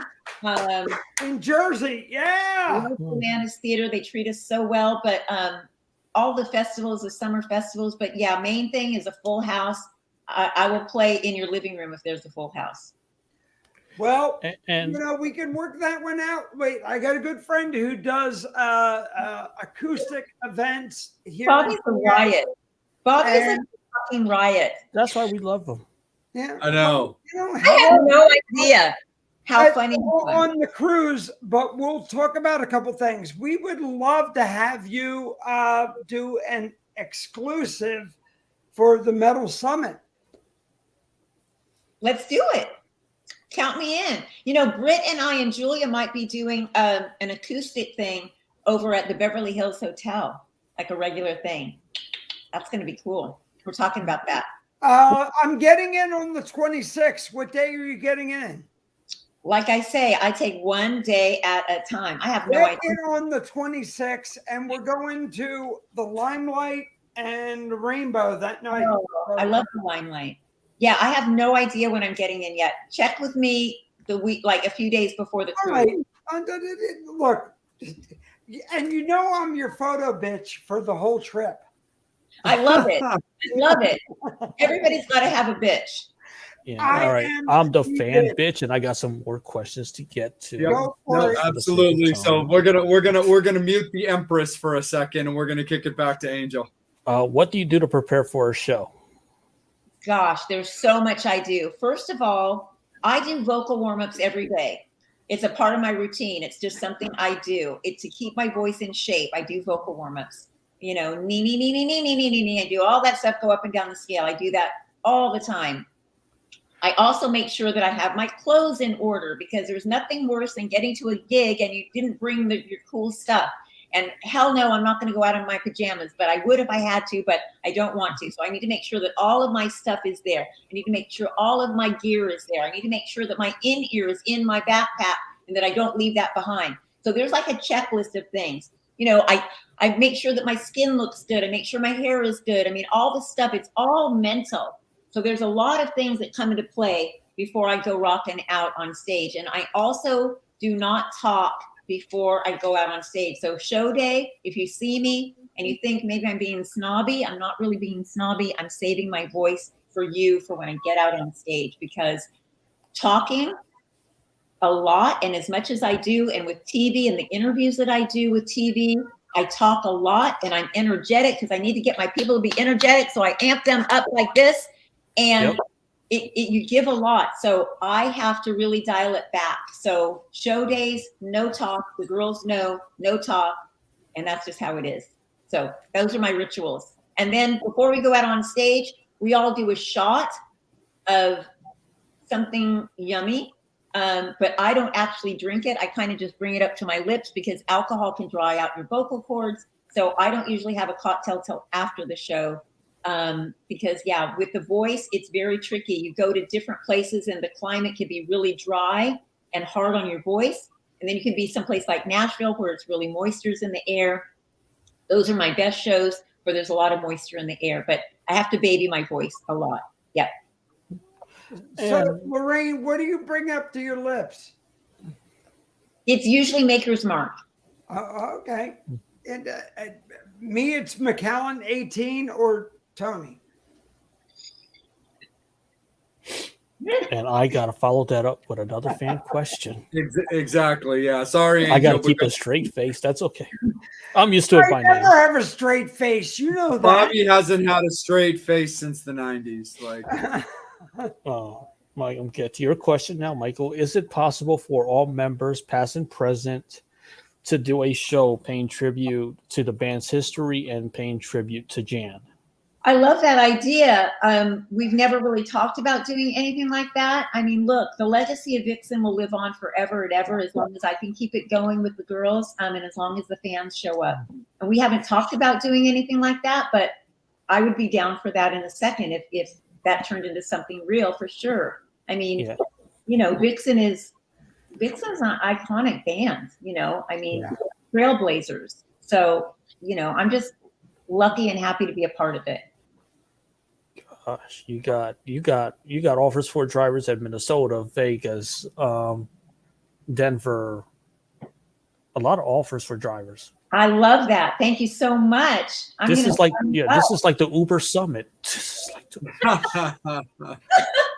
I love it. And we do have a fan request. Like, bitch, I will like. What? Oh, we do have a fan request. That's amazing. Go ahead, Angel. From Dan. Lorraine, bring duct tape for Bobby on the cruise. Well, okay, and handcuffs. Oh, I got the handcuffs, Bobby. I'll bring them to your house. It's got to be padded and a paddle. You know? Bobby, I'll bring you. Bobby, I think that's the first time that we've ever. Dude. I think that's the first time that we've ever had a summoner straight up say that Bobby talks too fucking much. He's just happy to be here. He's just happy to be alive. Bobby is our guy. But it's for the cruise. It's a cruise. Absolutely. Angel, do we have any more fan questions left, buddy? I just have a question. Go ahead, man. It's all good. Go ahead. It's all yours. You're stuck on a deserted island. What are your 3 albums that you have with you to help you get you through that day? Wow. Love that. Or you're stuck on a cruise. Aerosmith rocks. Oh, fuck yeah. First album I ever had. AC/DC Back in Black. Nice. Oh, gosh. Working on that. That's really who tough. the hell was that? Was that like Alexis? There's nobody with me. Is that over here? No, I don't know. I'm hearing like that, you know, like hearing that thing. Alexis, go to sleep. Alexis, vibrate my butthole. That's never happened. That's never happened to me. I think it's somebody else. That happened to somebody else. That's Angel over there. He's got his sex toys going on. Nah, dude, they're in the closet. I don't know what the third album would be. I mean, it could be anything from Tina Turner to Pink to Motley Crue to Lorraine, you know where I live, right? No. So I'm in Doylestown. So Pink lives right up the road from me. Love Pink. Yeah, there's too many. I mean, I love Katy Perry. I love Madonna. I love I know the third one. It's Måneskin from Italy. Oh, they are fantastic. Yes. Oh, I saw them at the Roxy Theater in Hollywood in September. Oh, I'm in love. I found them by watching the Eurovision 2021 songwriting contest, and I fell in love with them immediately. Oh my God, I love them. So yeah. And then they did that amazing cover of Somebody Told Me. They're amazing. They are rock stars through and through. I love the bass player, Victoria. She wears little pasties on her cute little boobs. And they're badass. They're complete rock stars. Effing love them. So Back in Black, AC/DC, Aerosmith rocks, and Måneskin. Those are my 3. So Lorraine, real quick. So I'm working with a gentleman right now, Mr. Tony Franklin, and I threw out a bone to Sandy Gennaro on drums, working on my 6th album. And I'm looking at doing some collabs. Would you be up for Hell yeah. Hell yeah, let's do it. I love collabing. And I wanted to do a duet with someone too. Like I would love to do a male-female kind of vocal thing, you know? Now here's the neat thing. And I talked out to Tony Franklin. So I'm taking a song right now, and this is an exclusive on the Metal Summit. So I'm doing a song that Mr. Franklin did with Paul Rogers and Mr. Jimmy Page. Oh, And I'm redoing a version of Satisfaction Guaranteed. love, love, love. Paul Rogers is the man. Oh my God. But how cool would it be to do it as a duet? Absolutely. I'm totally down for that. Anything Paul Rogers. Just saying. He's always on the run. Oh. Me, Oh. the rising sun. Oh my God. Paul Rogers. And Sandy played with, he's been a fan of the show. Sandy played with Cindy, Pat Travers, everybody else. Tony Franklin. Oh my God. Mr. Oh, now I've got Bad Company in my head. Well, now you got, wait, on the ship, you'll have Bobby in your bed. Oh, wait. No, Bobby. No, you won't. well, and besides, Lorraine, you've been with Bad Company all night, so. Yeah. Yes. Clever. Oh my God, I have been. Bad So company till you got get on the exclusive cruise. Here. Now, I've been with the Motley Crue ever. So there's a couple things. And if I could, so right behind me where I live is Mr. Justin Guarini, who was on the first American Idol. Yes, of Now, if course. I bring Justin in, Amazing. Yeah, Kelly Clarkson took that whole thing home, and man, what a career she's had. that bitch. No. I love that show. Yeah, I love all that stuff. It's so much fun tonight, you guys. I really had so much fun. I hope that I've been a good guest. Oh my yes. God, you've been amazing. Thank you for Been putting an up amazing with guest. my shit. I hope I have answered the questions Yep. appropriately or inappropriately. And I just love life and have fun. So thanks for inviting me and having me here. Does this replay or anything, or this was one shot? Yeah, well, No. it stays up on our Facebook and our YouTube page Yep. indefinitely, and you can use it as you see fit in any way. Very cool. I'm going to definitely share. And, to all the friends and fans of the band, thank you so much for digging what I do. Thank you so much for digging what I bring to Vixen.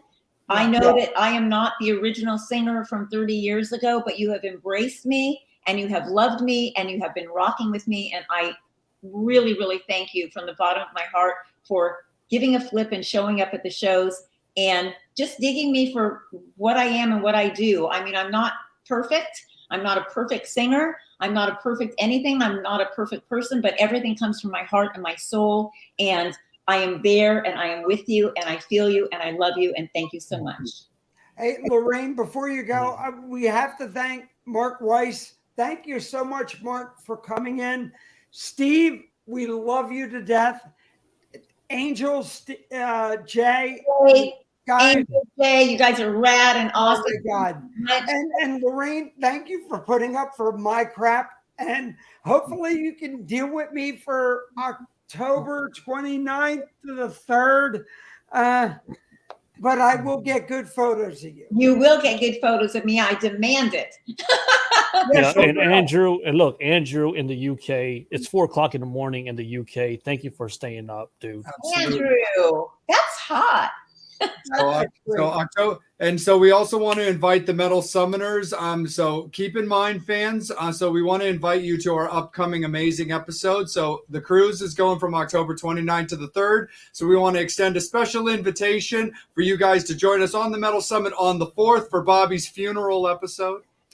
So no, we're gonna have a great time. Lorraine's gonna keep me intact because she'll be texting Tony the whole time and going, I have a tendency to be a wild child myself, so we will see what We happens. will have a great time. Absolutely. We're gonna Metal have a blast. Summoner and on that note, Metal Summoners, thank you guys so much. There's actually one other shout out that I have to give. I gave some shout out to some camps that invited me out recently, and there's one that I forgot that I can't let pass without saying a special thank you to them.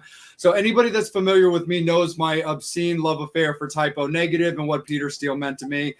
So I was invited out recently by Ronan James to go down to Wilmington, Delaware, and I saw Carnivore AD.